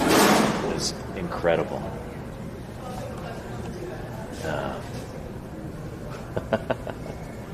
Very, very cool. Oh, man. Here, let's look at the sign. The dire wolf. It's no longer Canis dirus. The sign is now out of date. It's what? Ericyon dirus? Realized it's probably in a different genus than modern dogs and wolves. Yeah, Rancho La Brea is widely known for its incredibly rich fossil deposits. These 404 dire wolf skulls represent only a portion of the more than 1,600 wolves. Steve back there was telling us it's over 4,000 at this point. Whose remains have been found here. It is thought that packs of dire wolves attempted to feed on animals trapped in the asphalt and became mired themselves. You can see they are not all exactly alike in either shape or size. Research on these minor differences is sure to yield information about wolf evolution and population structure. So, yeah, this is so cool, just the amount of individual variation here. You see the sagittal crest? That, almost sail-like structure on the back of the skull above the brain case there? This varies so much between individuals.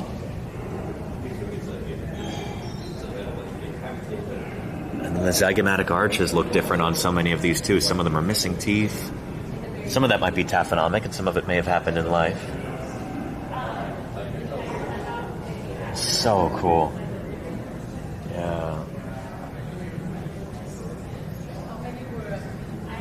Incredible.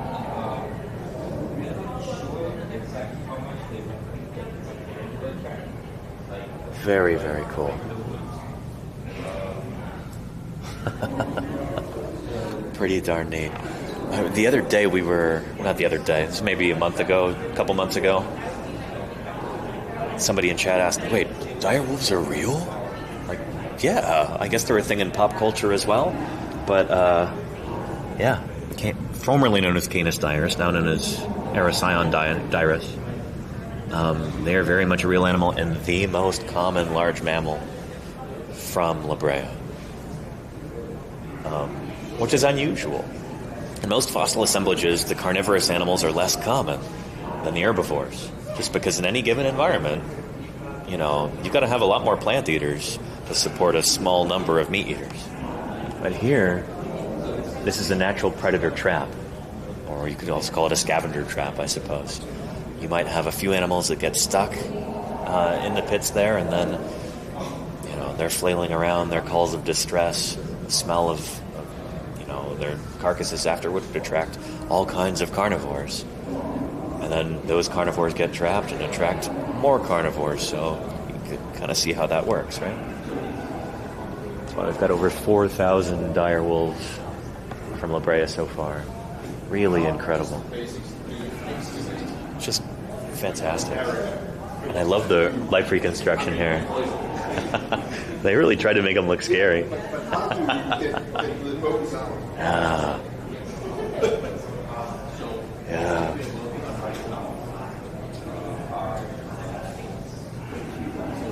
And Kawaii Spot, I agree. This is where science meets art. Fantastic. Yeah. And Claire, thank you for reposting that from Toner Belly. And yeah, Toner Blaine, I think that is still considered, there's a general consensus on that the grievous injuries that some of these animals sustained and survived does suggest that they cared for each other. They were highly social, lived in groups. Yeah.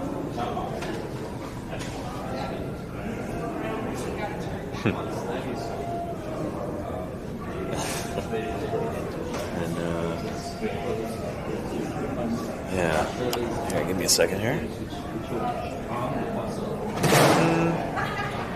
Yeah.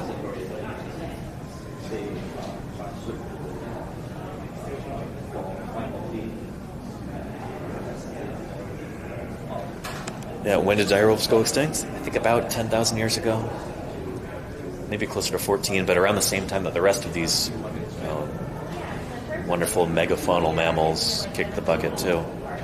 It all seems to be part of the same kind of event. Yeah. Speaking of skeletal mounts here,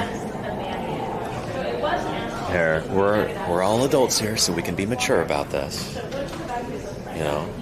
But check out that bone right there. The baculum is actually part of this mounted skeleton.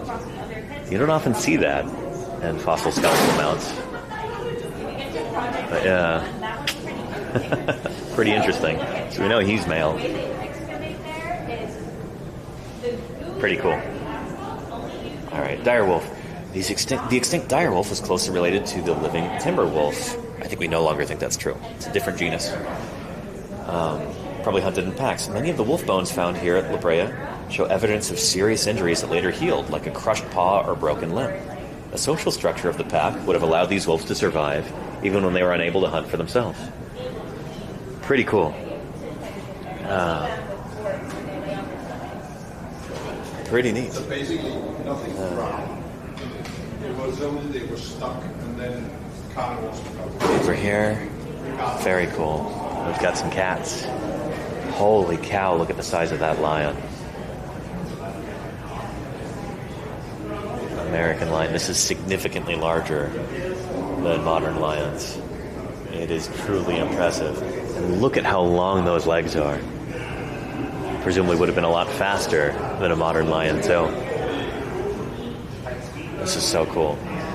So this is bigger than an African lion. This is bigger than a Siberian tiger, aka Emmer tiger. This is huge. It is enormous. Very cool. Calculated animal's body mass could reach 900 pounds. And we've got Smilodon on the other side. Our state fossil here in California. Saber-toothed cat. Very cool. So saber-toothed cats were as large as African lions, but more heavily built. They relied on stealth rather than speed to hunt, ambushing bison, camels, and ground sloths. Scientists are still investigating how these felines use their memorable feature, their 4-inch fangs. The sabers may have been used for stabbing and slashing or biting open the soft underbelly of their prey. General consensus being arrived at that these guys use their saber fang after the neck, like to crush the windpipe. After they've wrestled their prey to the ground with those forelimbs, like we talked about earlier. Yeah. Very cool. And Chris Carson art. Yeah, it does help to have somebody who knows the inside scoop about things. It definitely makes the museum experience a lot more enjoyable, you know? But I just can't get over how big this is. You know, I know Smilodon gets a ton of attention because those saber fangs are just so charismatic, so cool. But this is enormous, you know? Just huge. Give you an idea of the scale of this American lion. I'm blown away by that. It is gargantuan.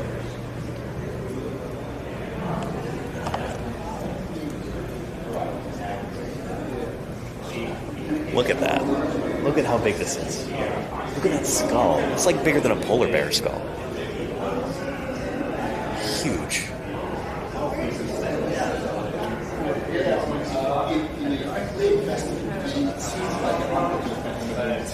Just amazing. That's so cool.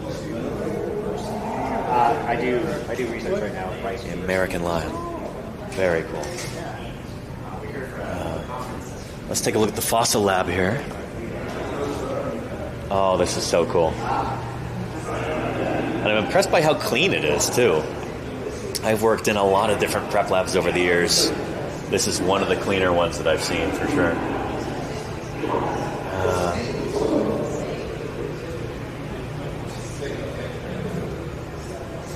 We've got a skeleton of what looks like a direwolf right there.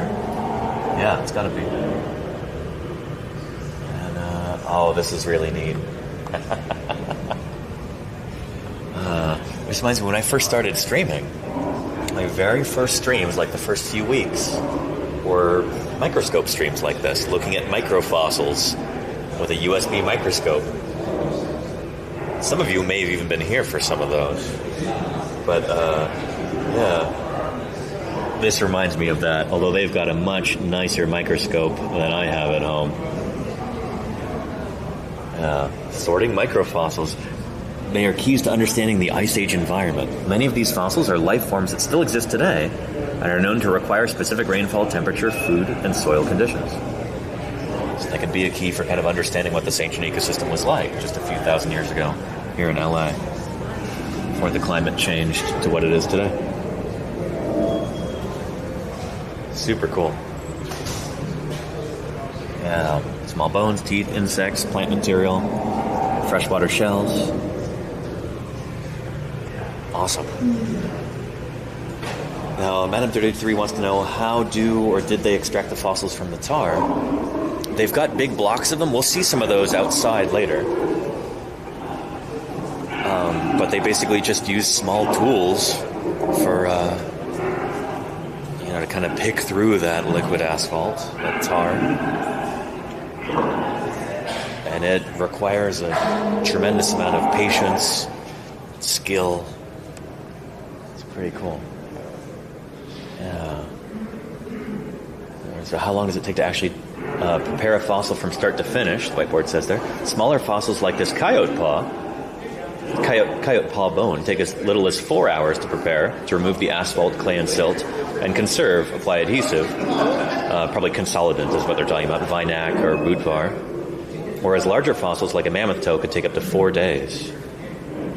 Check out this before and after. There we go. Very cool. So see a lot of the tools that they're using.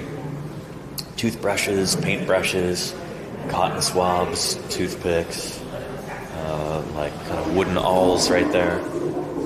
Very cool stuff.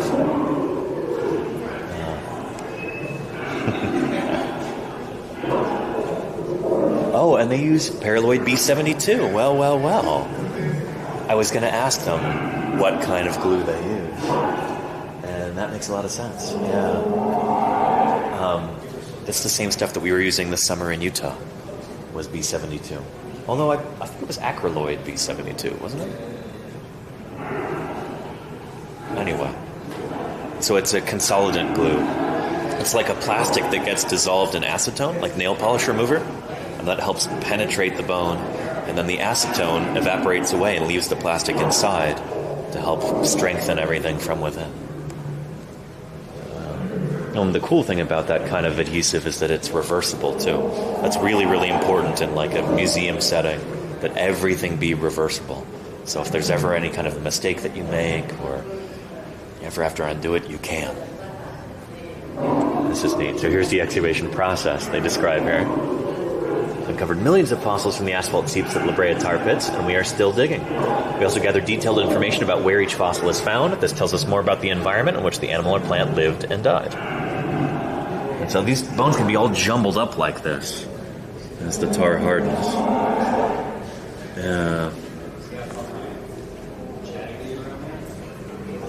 Yeah, so like Steve was saying back there, you don't really get the kind of stratigraphy that we have like in the rocks that I work in. Everything's just jumbled up here. Very cool. And so things can actually sort out via, their density, size, that kind of thing. And so the tar pits are solidified. In order to be able to excavate, you have to have them be solid like this.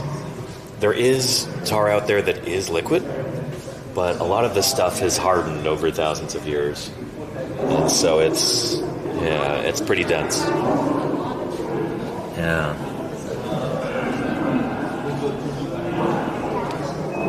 So they place a grid over this, like you saw in the field. Our fieldwork streams this summer.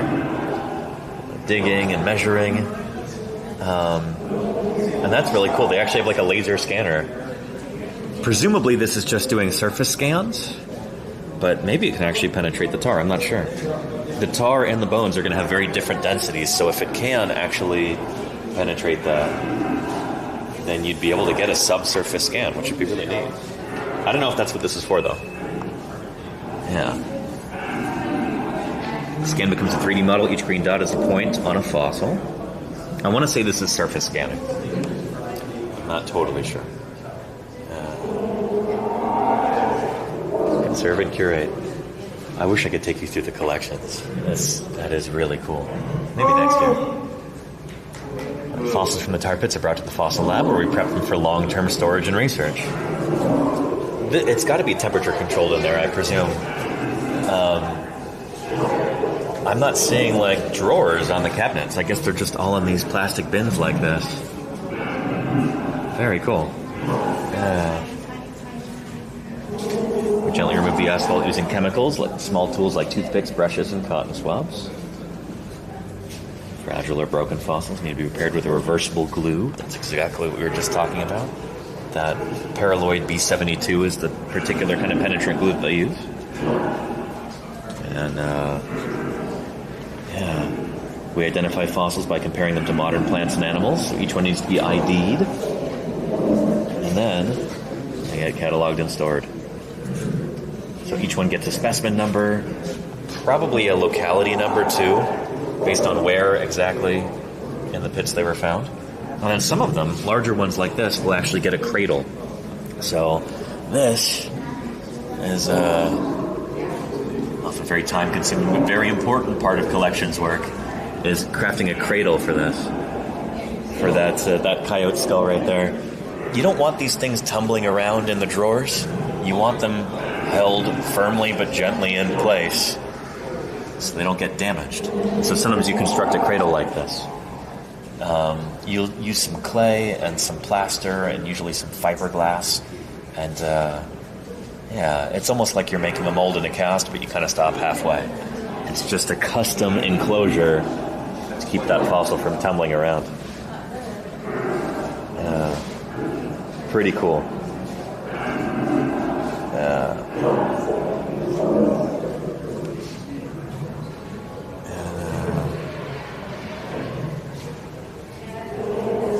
Hello, coyote friend, says Golganek. Yeah, very cool.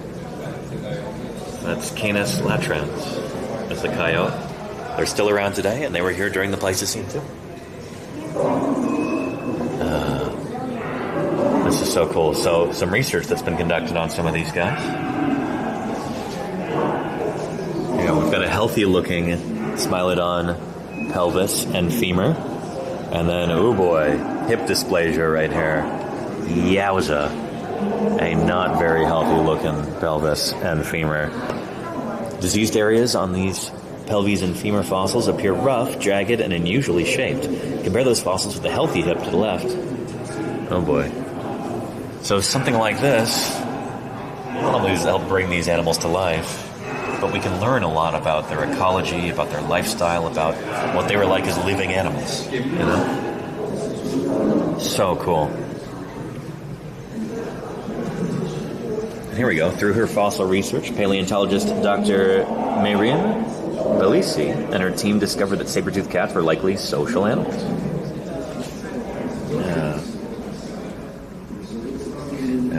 When we build on what we know, we can uncover fascinating explanations about the past. This saber-toothed cat likely walked with a limp, so hunting large prey to eat would have been difficult. Yet the cat somehow survived to adulthood. A group of other saber-toothed cats may have helped it find food and protected it from harm. By restudying these fossils, scientists realized that saber-toothed cats were probably social like lions instead of solitary like tigers. It's pretty neat. So they would have had maybe a pride structure kind of like lions, at least in the sense that they're hanging out together. Really neat. And this is indeed what the guide earlier was talking about, was that the hips right there. Pretty cool. Pretty darn cool. And then we actually get a glimpse here into the collections.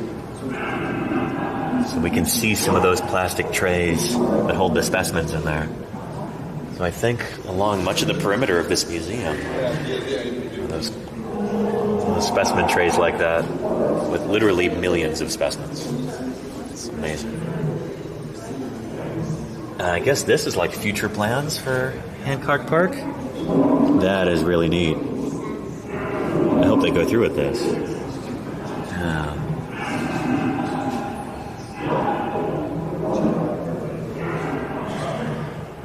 Very cool.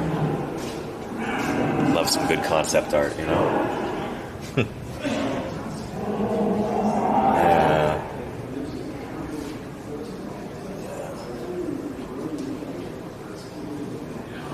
Here we go. Ooh, carbon cycle. Radiocarbon dating. Very neat. Yeah. So we've talked about this many, many times on our channel before. Here it is in a museum display. As creatures ingest carbon-14, it gets incorporated into their skeletons. And they're like continuously taking in carbon-14, but then over time, that particular isotope of carbon with 14 neutrons, it starts to decay. Some of those neutrons, leave, and it becomes a different carbon isotope. And so, think of it like an hourglass. When you die, it's like the hourglass gets turned over. That radiocarbon isotope starts to decay like that. And so by looking inside and looking at the proportion of different carbon isotopes in there, you can tell how long it's been since that hourglass got turned over. You can tell how long ago it was that critter died. So this stuff is so recent that you actually can use carbon. We can't use carbon dating on dinosaur fossils. It just doesn't work because carbon, the half-life is way too short on it. Carbon dating only really works on more recent stuff, but that's what we've got here. So it's perfect for the stuff at Rancho La Brea.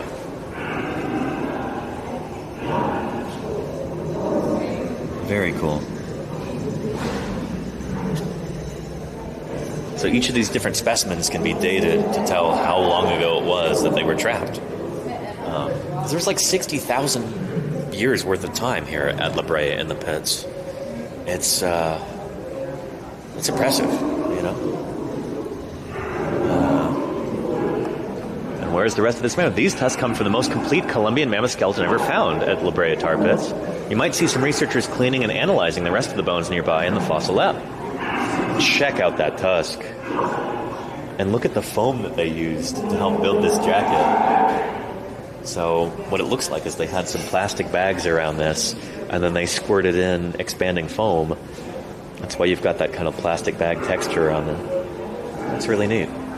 I've never used expanding foam when I've been making jackets in the field, frankly because it's expensive. But yeah, and then you can see the traditional plaster and burlap around there as well, like we've done since the 1870s.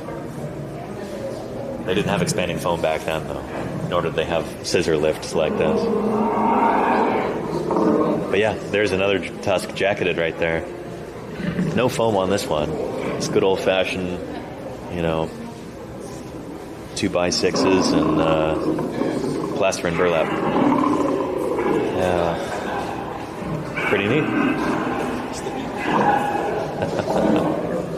Very, very cool. All right, let's take a look at Smilodon and Paramylodon, presumably. Saber-toothed cat and a ground sloth. Duking it out here. I want to say these used to move. Animatronics might be a little long in the tooth. No pun intended.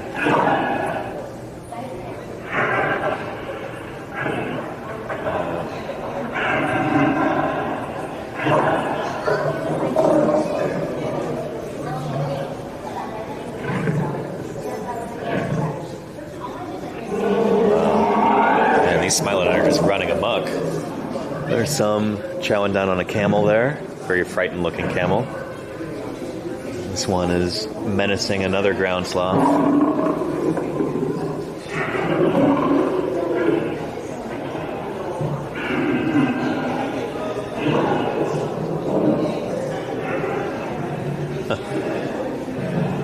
Lovely.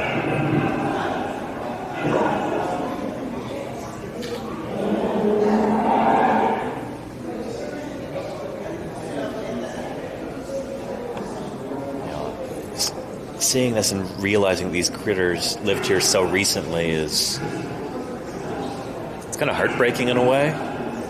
To know that they're probably gone largely because of us as human beings. By all rights, they should still be here. But at the same time, it's wonderful that we can learn about them, that we can know anything at all about this. The science of paleontology gives us these tools for learning and appreciating the history of life on Earth. I feel like that in some way kind of honors the memory of these creatures. Like this short-faced bear right here. Take a look at that. This is life-size, one of these animals. Arctodus is the genus name for the short-faced bear, and it is an impressive animal.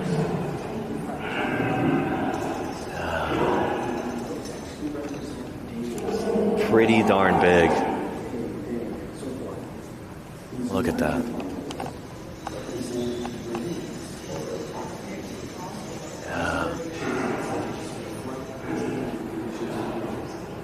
These guys were, I think, probably mostly herbivorous. I think that's the developing consensus about short-faced bears. Even though it looks like a huge, fierce animal, and it was, they mostly ate plants, from what I understand. And if not friend, why friend-shaped? There you go. Yeah. I don't know how friendly they would be, but like most bears today, these guys are probably mostly herbivorous, maybe even more so than most modern bears, save for like a panda. And please touch. Take a look. Got a bronze cast of an Arctodus skull. This one's from the Field Museum. And check out those teeth. So, kind of flatter, grinding teeth. You've got those carnassials like all carnivorous mammals have.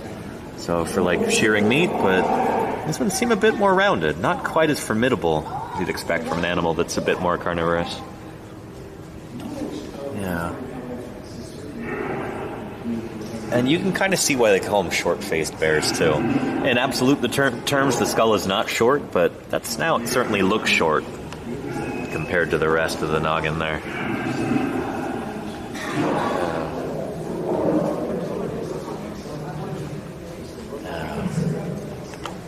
Very cool.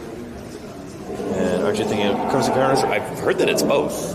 And it'd be nice if we could talk to somebody who does Pleistocene stuff here, like a researcher, but I haven't seen anybody yet. Anyway, there's a skeleton of a slightly smaller short-faced bear right there. Arctodus simus. There we go. The extinct short-faced bear had a massive skull, short snout, and long legs. Scientists long thought that these bears were strict meat eaters, but fossils found at Brea show that they had cavities, which could indicate starch from plants in their diet.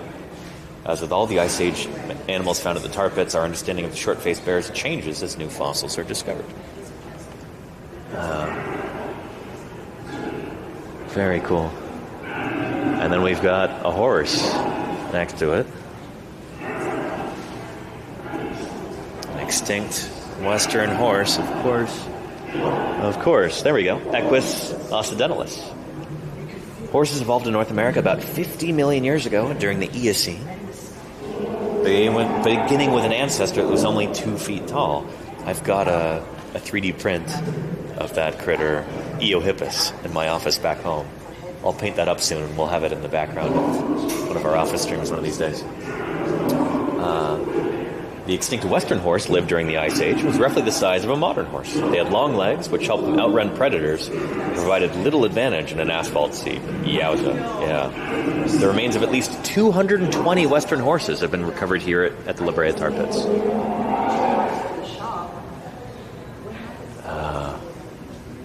Really cool. Horses have such weird-looking skulls. It's just... There it is, just... You don't have the graceful, like, archways and flying buttresses that dinosaurs have. All these beautiful fenestrae, these windows in the skull. It's just... There it is, solid. With a big, ridiculous lower jaw. Horse skulls really have the kind of, like, Giga Chad thing going, you know? Once you see it, you can't unsee it. Total Giga Chad of the hoofed mammals. The artiodactyls.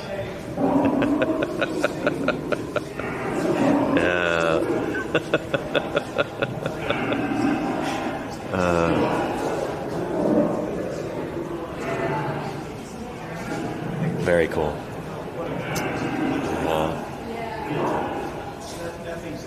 Alright. And here we go. This presumably is an American lion right here. Not Smilodon, much smaller canines, kind of lankier legs, a little bit less robust. Check this out. That is a beautiful reconstruction. It's so lifelike. I'm thoroughly impressed by this. And again, this is not, it's not like a taxidermy where you've got fur on it. Like this is hard material right there. This is a sculpture with a few hairs added on top. Detailing, but just stupendous. Really lovely. Look at that mouth. Fantastic.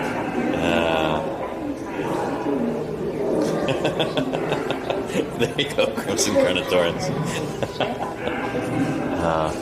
It really does make our modern mountain lions, cougars, pumas, look tiny by comparison. Yeah. Fantastic. Really beautiful. Oh, scimitar tooth cat, not American lion. Should have looked at the song. Homotherium, scimitar tooth cat.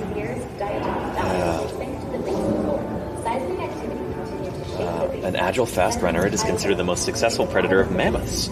The species is relatively rare at the tar pits, but researchers at a cave in Texas discovered 32 scimitar tooth cat skeletons, along with hundreds of juvenile mammoth teeth. So these guys were eating baby mammoths and carrying them back to the cave. Very cool. Yeah. And it said, please touch, so let's go ahead and do that.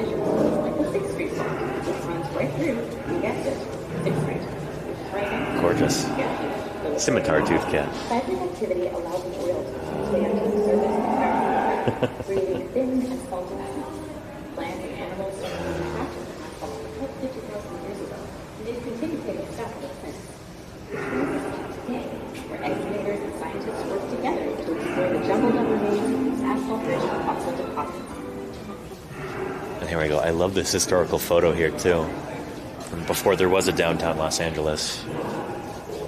From oil wells to fossil fields, 1 million Ice Age fossils were dug up right outside these walls from 1913 to 1915. And many of those today, I think, are at Berkeley. I don't know if we'll get a chance to actually do a live stream from there, but the main landmark on the UC Berkeley campus, the big clock tower, bell tower, what we call the Campanile, Sather Tower, that is full of fossils from right here at Rancho La Brea. There's 4 floors in there that are just chock full of Pleistocene fossils from La Brea. And I think that was from this particular time.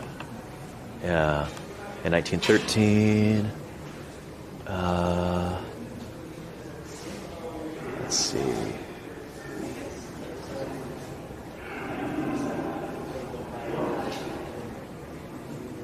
There we go. Love this history of this place right here. But yeah, take a look at that. You see the oil, are they called oil derricks up there? Those like drill rigs. Drilling for oil, and that's what caused the tar seeps. Again, the tar is liquid asphalt. It's made of petroleum. It mixes together with sand and other sediment like that to form this really sticky, viscous substance. That is the tar at La Brea. It's oil-based, made from petroleum. Yeah, around that time, dozens of wells pumped oil out of the ground. Workers dug 96 pits here looking for fossils. In a busy 2-year period, their efforts paid off. 1 million fossils were found and saved for future generations. This work continues, and the La Brea Tar Pits Museum now houses nearly 5 million fossils. And workers dig pit 67. That's this photo, March 1950. Here we go. We'll take a look at the video, too. The stuff oozing out of the ground at the Brea tar pits is actually asphalt, a low-grade crude oil. To understand how it got here, we have to travel back in time 20 million years to the formation of the Los Angeles Basin. The Pacific Plate and North American Plate share a boundary called the San Andreas Fault. It's pretty famous, perhaps you've heard of it. The Pacific Plate started its northwest motion about 20 million years ago, stretching out parts of the western continental crust like pizza dough. One of those stretched out areas became the Los Angeles Basin, a bowl-shaped geologic feature that stretches from the San Gabriel Mountains in the east to Palos Verdes in the west. The basin is filled with ocean water and marine life, including tiny microorganisms called diatoms, a type of algae with a glass-like silicate shell. Over millions of years, diatoms died and sank to the basin floor. Seismic activity continued to shape the basin, and sediments piled up, pushing the bottom of the basin down, a process known as subsidence. Sedimentary layers rich in diatoms were pushed deeper and deeper under the weight, and the pressure of the overlying sediment created perfect conditions to heat up the organic matter and convert it into oil. This perfect range of temperatures is called an oil window. California is famous for its earthquakes. In addition to the San Andreas Fault, there are also many smaller cracks and fissures, like the 6th Street Fault, which runs right through, you guessed it, 6th Street, which is right next to, you guessed it, the La Brea tar pits. Seismic activity allowed the oil to make its way up to the surface through cracks in the ground, creating thin asphaltic seams. Plants and animals started getting trapped in the asphalt about 50,000 years ago, and they've continued getting stuck ever since. Which brings us to today, where excavators and scientists work together to explore the jumbled up remains of these asphalt-rich fossil deposits. Pretty neat. Lovely little explanation right there. Hope that makes sense. Hope you could catch most of that. Yeah. And a very funny Carnotaurus. Oh boy, don't... Ugh. Anyway. And diatoms, yes indeed. So it's because of diatoms that we have the fossils here at La Brea. If anybody's not yet following Diatom's Attack here on Twitch, you're missing out. He studies diatoms. He does really chill, just fun, welcoming diatom-based streams with the microscope. It's always good times. Check him out. But it's neat that we can tie diatoms to our mammoths and mastodons and saber-toothed cats here. It's pretty darn cool. It's pretty darn cool.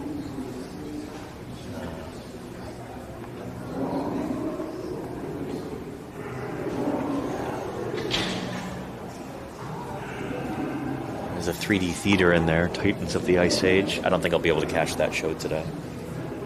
Maybe next time. More historical photos of these excavations. Big old, that's the ventral view of the pelvis of, it's got to be a mammoth there. You can see the acetabulum where the femur fits in right there, that kind of bowl-shaped structure. That looks like it. Another pelvis right there. Very cool. Super neat stuff. Ooh, and we've got our pressed penny machines there too. We'll have to grab some of those after I end the stream. Take a look at this. Block of bones from pit 81. This block of asphalt containing fossil bones was removed from one of the smallest pits in 1914 and transported 7 miles to the Museum of Natural History and Exposition Park. It shows the amazing density of specimens found in the excavations. Above is a slice through the block, as it might appear if the asphalt matrix were clear. Very cool. So again, this is the actual asphalt block right there. Somebody was wondering, like, how do they extract the fossils from this? Well, it's basically become like a kind of soft rock. You can dig through it. But again, things are just jumbled up.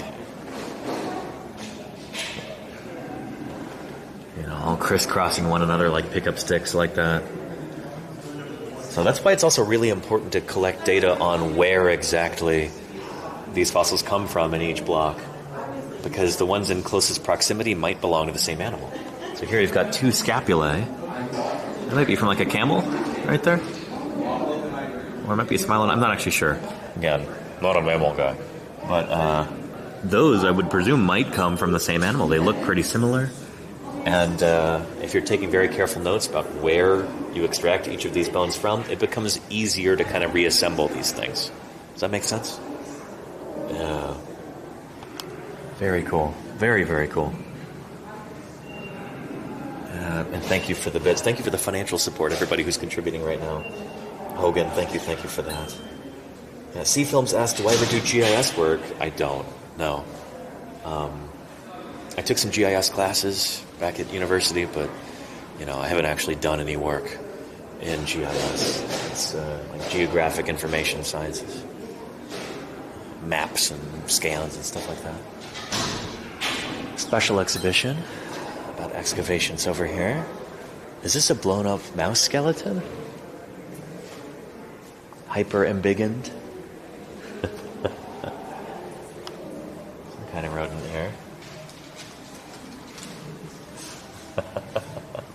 That's really fun. I think this is a mouse or a vole or something. Some kind of rodent. You see those big incisors there?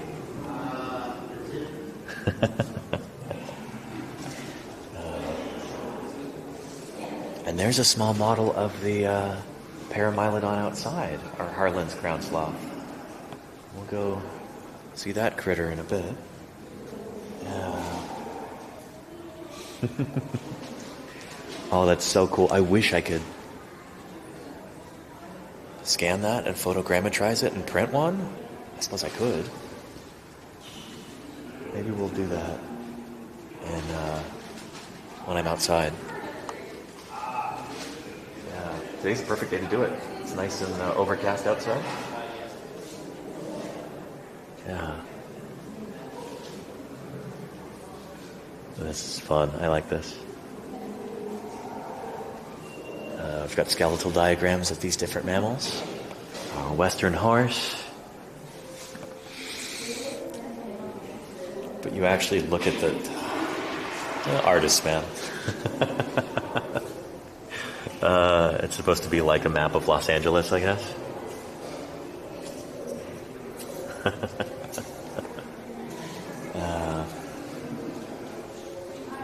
La Brea Tar Pits, Dodger Stadium, Acres of Books, Venice Beach, Echo Park, Malibu.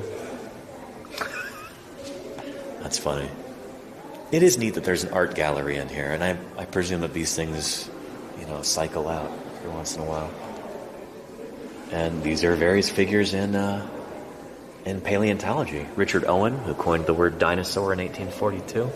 Edward Drinker Cope. Emily Lindsay from Berkeley. I think Emily Lindsay might work here now, actually. But when I was in high school, she was getting her doctorate at Berkeley. That's so cool to see her here next to Cope. Mark Norell. I got Mark Norell's SVP name tag in 2013 during the name tag exchange thing. Charles R. Knight, Robert Bacher, Baron Georges Cuvier, Jack Horner, my old boss. That's lovely. Lisa White. I work with Lisa at Berkeley. We've got some projects coming up that I'm excited to tell you about once I get the go-ahead on there. Yeah, Lisa D. White. Very cool. Mary Dawson, Chester Stock, Mary Anning, Henry Fairfield Osborne, Stephen J. Gould. They spelled his name wrong. It's an E, not an A. It's not Stefan. Stefan. Burian. Czech paleo artist. Roy Chapman Andrew. Should be Andrews. That's funny. Anyway, that's great. And what are these names of? Different bands.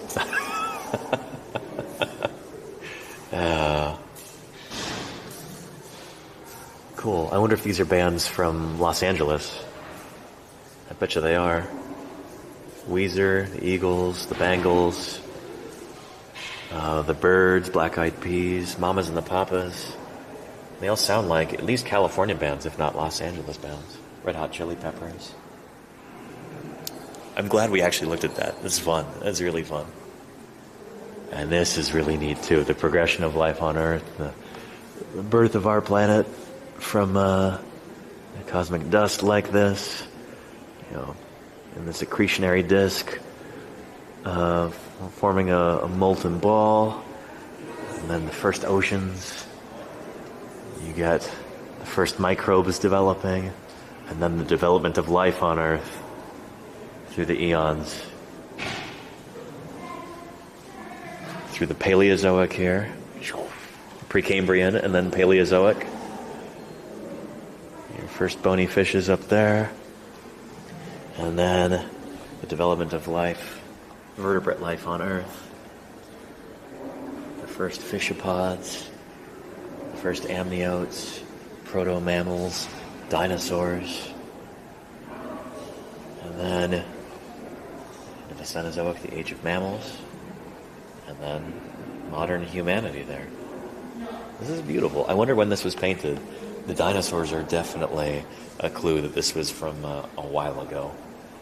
Mid-20th century, I'm guessing. But it's lovely. Yeah, 1977. Jerome and Elma Connolly. 1977.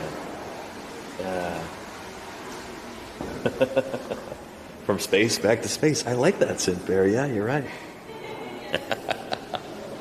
Very cool. This is beautiful. The evolution of life on Earth. There we go.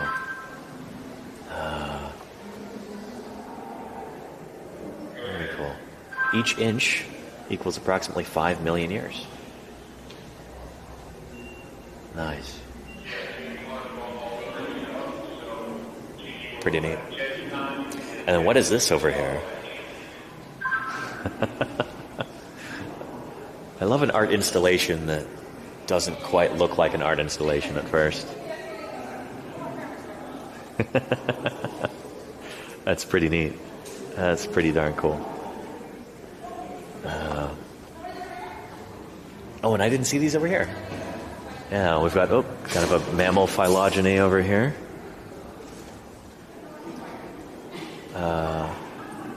Yeah. These must be famous people from Los Angeles. Kobe Bryant, Frank Zappa, Gene Autry, Joan Didion, Richard Nixon. At least Southern California. I don't think Nixon was from LA, was he? And Anna Siondiris is a dire wolf. And more famous people from Southern California.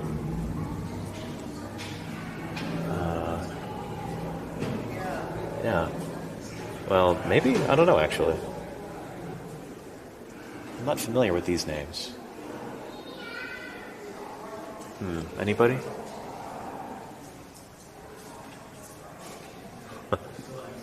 Anyway, it's nice to have some kind of more whimsical art within a science museum like this. It's cool to see.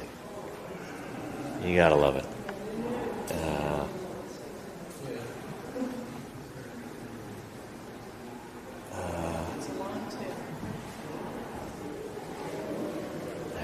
We'll grab those pressed pennies soon.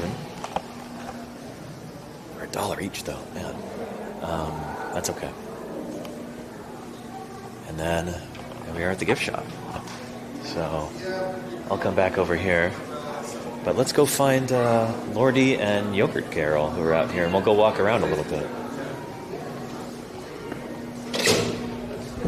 Going outside. Yeah. That art installation opened 10 days ago. Wow, so very new then. Cool, I'm glad we were able to catch it. Yeah. All right. All right, let's walk around the lake. Give the elephant. Okay. So here's the lake over here, which I guess was an asphalt mining pit. And then rainwater has filled it up. Check that out.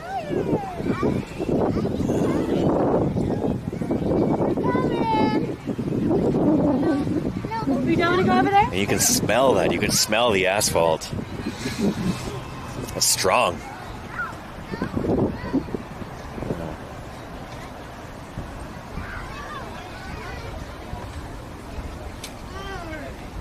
Here's the lake pit.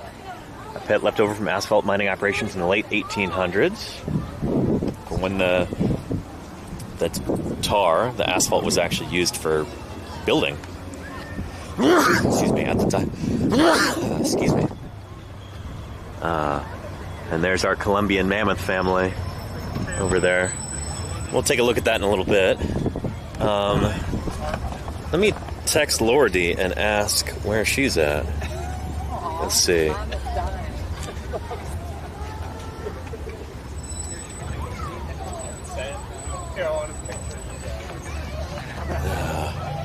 Oh, there they are.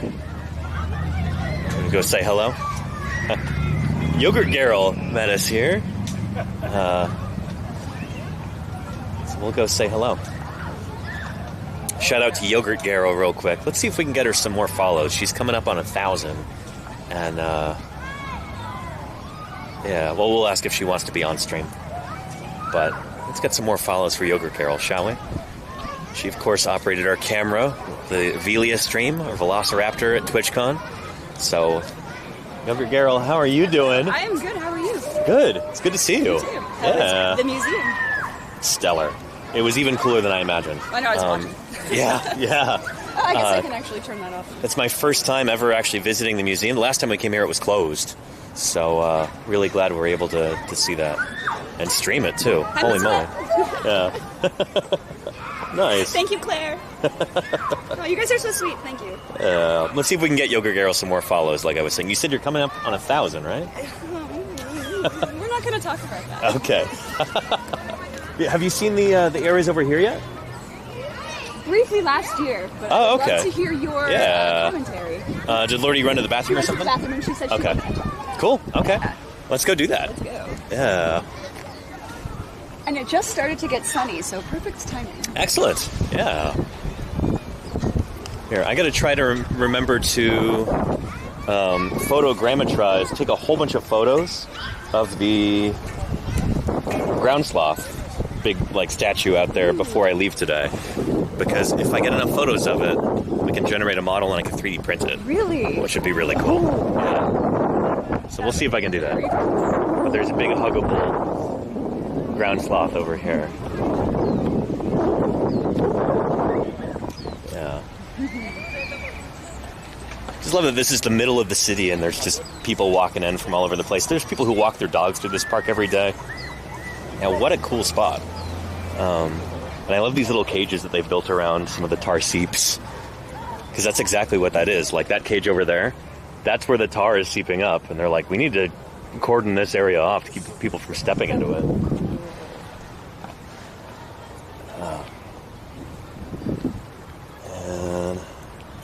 And And yes, indeed, Casey Snowart, it is Lordy's birthday today. Wait, it is? It is. Did she not tell you that? No. It is. She's Lordy and she's so sweet. Okay, well. But yeah, it's her birthday. Let's take a look at the... And I like that. For people who like are not necessarily here to go to the museum or anything, but are just walking through the park, they've got these informational signs. Ice Age LA's really big kitty. He's no tiger. Yeah. Yeah, because the term saber-toothed tiger, even though everybody knows it, it's inaccurate. Tigers are a different genus entirely. That's Panthera tigris, is the Bengal tiger. And, yeah, favorite food, just meat. Bison, sloths, horses, camels. Yeah. A boot. I will boot that seat. This is pretty cool. Yeah. I love this. And I don't think they'd finished this the last time we were here. Oh, this was in construction when I was here last summer. Oh, really? Yeah. Nice. I love that those are reminiscent of, like, mammoth or mastodon tusks. Oh, you're right. That's pretty neat. I think that's exactly what they were going for there. Pretty nifty. Yeah, and there's a young mastodon right there. Mammut americanum, the American mastodon. Pretty neat. Yeah.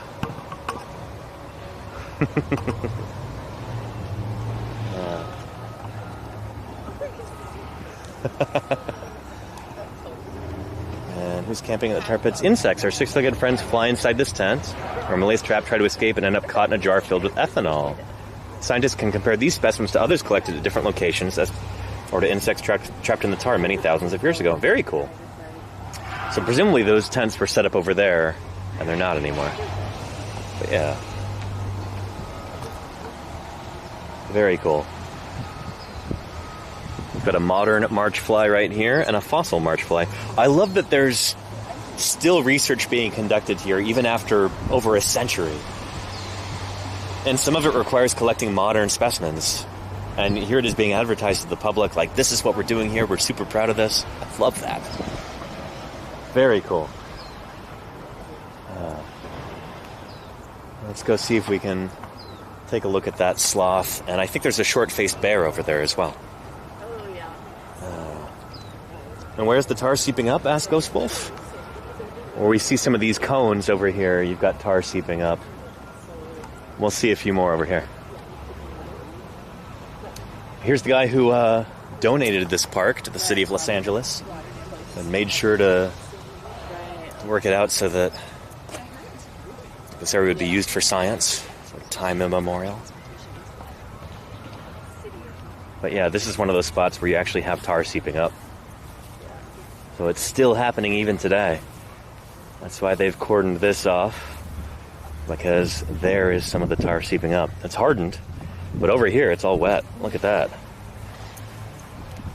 Lordy, didn't you get some on your shoes or something last time? I did, yeah, I did not get it off. Yeah, it's pretty permanent. Look at that. Look at that. Lick it? Don't do that. Okay, I won't. Turn into that guy from Spider-Man. Yeah. Wow, it's... Oh boy, that's not going to come off. That's not going to come off. Yeah. Know that when you come here to La Brea and you stick your finger in the tar, you're making a choice there that's going to stick with you. No pun intended. Oh boy. Try and wipe this off. All right.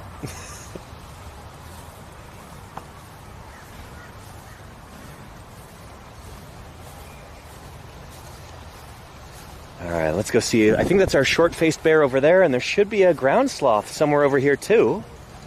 Where did the ground sloth go?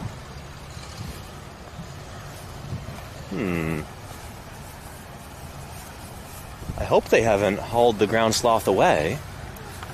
It was my favorite. Let's see.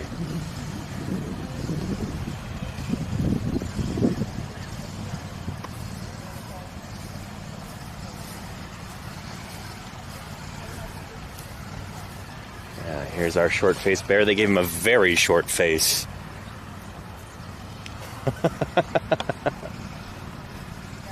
Look at him. Very, very short face on this short-faced bear, Arctodus. This is about life size, maybe slightly larger than life size. But we've got these from the pits over there.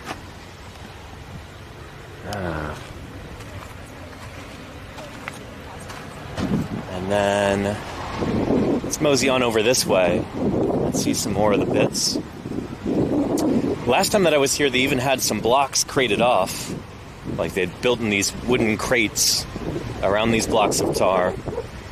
And there were people working on them. We'll see if that's still going on over here. Each one of these cones denotes where more tar is seeping out.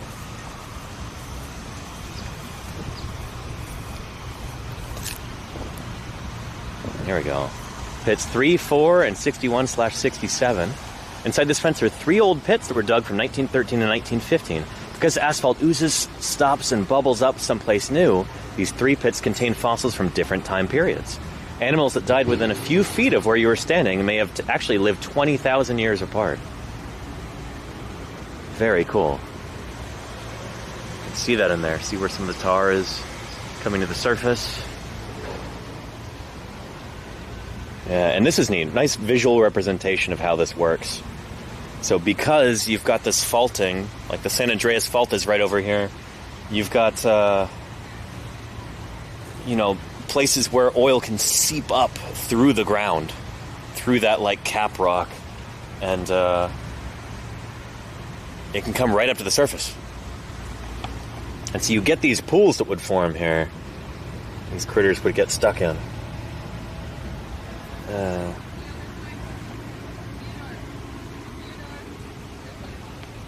Meet Ice Age LA's hooked-billed monster bird, Teratorn. Means monster bird in Greek. There we go. I don't think we got to see the life-size Teratorn puppet. That would be neat. But man, is this big animal. 10.5-foot wingspan. It's a big critter. Teratornus merriami.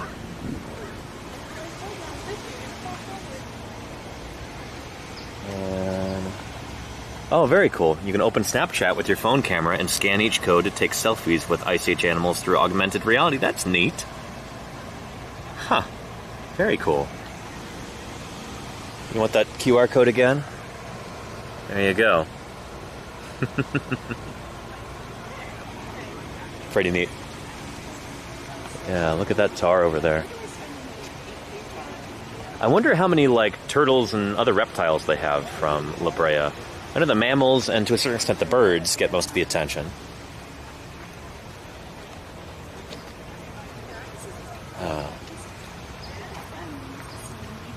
I also wonder how many people, since the establishment of Los Angeles, have gotten stuck in the tar and needed to be rescued.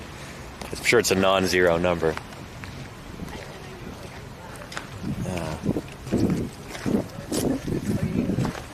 There we go. Project 23 over here. This is what I remember from last time. So ongoing excavations over here. Work is still going on.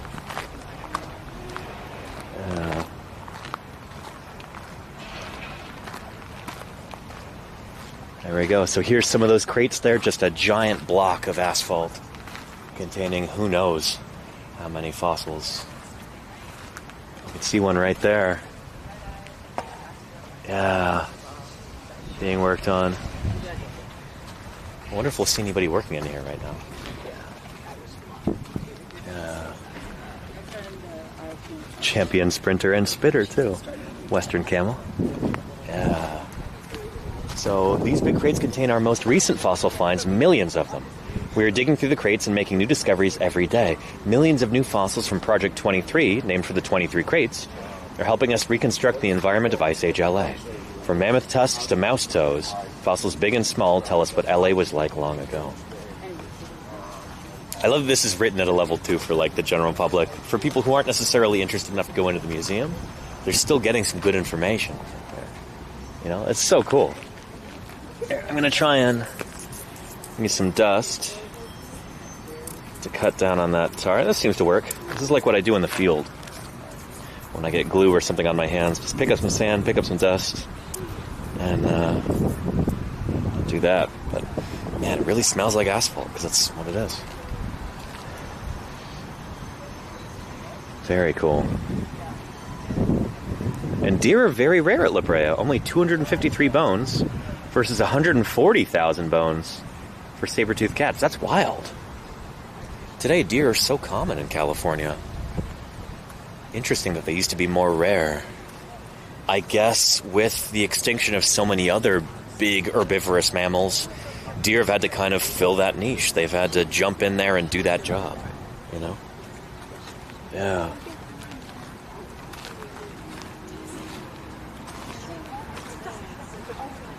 Very cool. We have a crew working here. I guess maybe they're breaking for lunch. Very cool.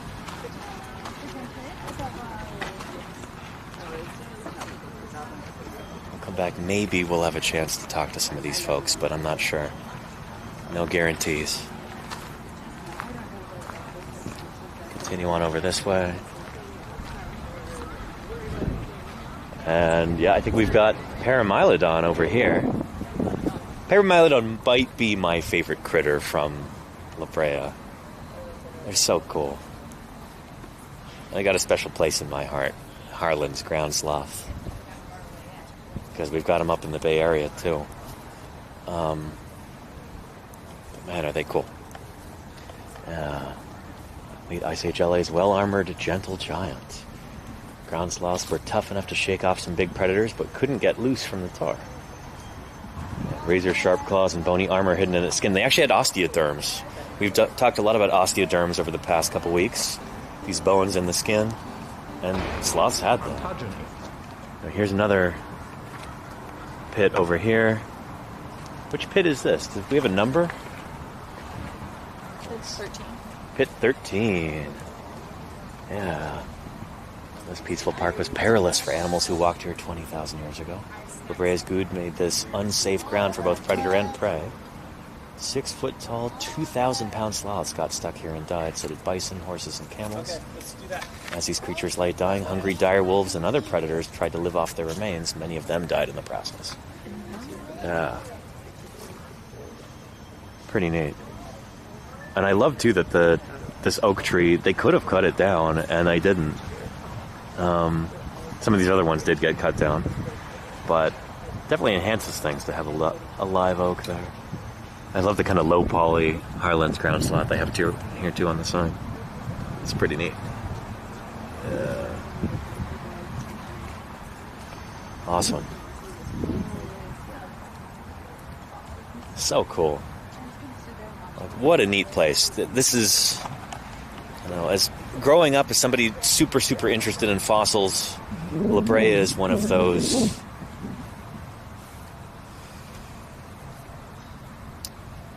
places you kind of feel like you need to make a pilgrimage to. Extremely special place. It's just, yeah, storied is a good way to put it. And here we are, you know. Super cool.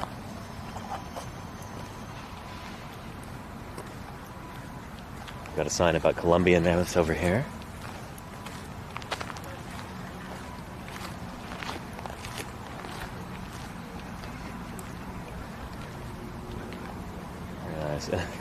There's got to be a really high attrition rate for equipment here. Like, things just get covered in tar and you just have to throw them out after a while, like these buckets. Oh, and you can see one of those lime green cones has been victim to the tar as well. It's just sunk down into there. Oh, that is wild.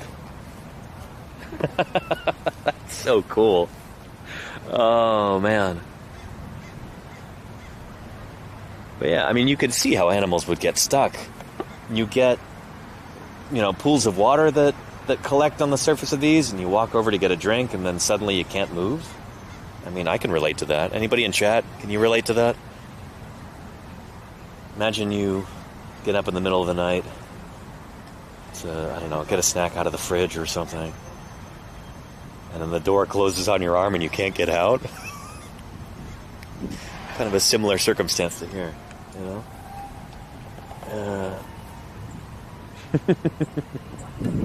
And Pimcat says, so will the Visitors Museum eventually sink into the earth? I presume it won't.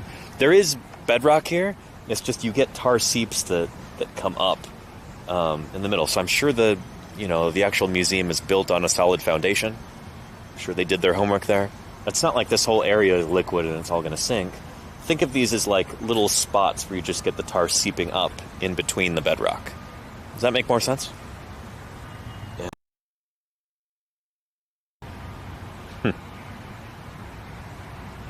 And Snapping Neuron says all of chat would fall for...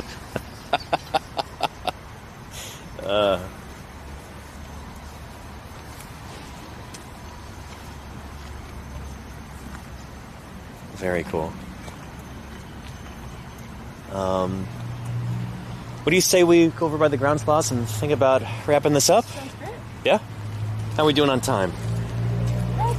Yeah, it's almost 12:30. Cool. And does it seep up slightly warmer than ambient temperature or not? I'm not sure, Mirror Man.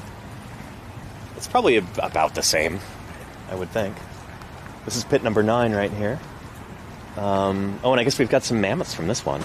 Pit 9 was far bigger than it now appears. Workers dug down 35 feet to find all its fossils. Pulled over 10,000 fossils from this one pit, including bones from 27 individual Columbian mammoths. 27. Yeah, look at that. Just how did 27 fit? Just over the years, they all fell in and got stuck. Yeah, just totally jumbled up. I'm sure it wasn't nearly all at once. This would be like maybe once a decade or something one would fall in, or who knows? I don't know. But yeah, wild. There's a photo from 1914. All those limb bones of mammoths there. Huh. Yeah, because cumulatively, like, all of these tar pits represent about 60,000 years worth of time. So, yeah, it's a long time for things to accumulate, you know? I'm so glad they're here. Here are our Harlan's ground sloth statues. We're going to wrap up the stream, and then I'm going to see if I can photogrammetrize these, Lordy, so I can print them at home. Love that. Yeah. So, yeah, wish me luck. Oh, yeah, we could try yours, too. Yeah. Lordy's iPad has got LiDAR on it, so it can actually take really, really detailed 3D models. Check this out. Love these guys. This is so cool. So presumably these are from the 70s as well, when the museum was built. This one in particular is very charismatic. He's going for a ground sloth hug here. Oh. Love this. So cool. Awesome.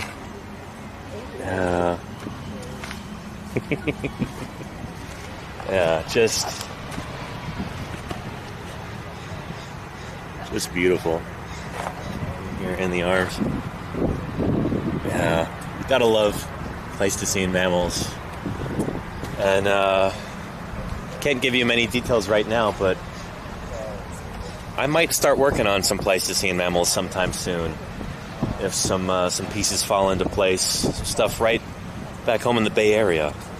So stay tuned for that. Anyway, I hope you all had a wonderful time here today. I hope you had as much fun as I did. This has been incredible. My first time ever at the Brea Museum. It was a blast. I'm excited to go back in, go to the gift shop, get those pressed pennies, photogrammetrize these guys, and then we're heading back up to the Bay Area today. So wish us some safe travels as we drive back. Anyway, let's go ahead and find somebody to raid here real quick, and we will wrap this thing up.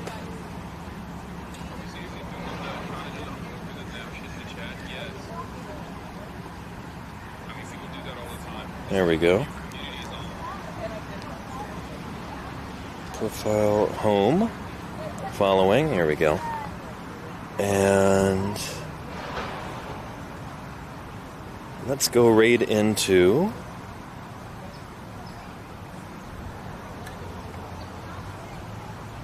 Let's go right into I paint verbs, shall we?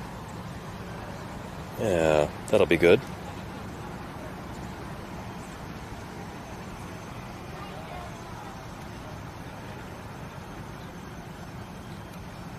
Raid. I paint verbs. There we go.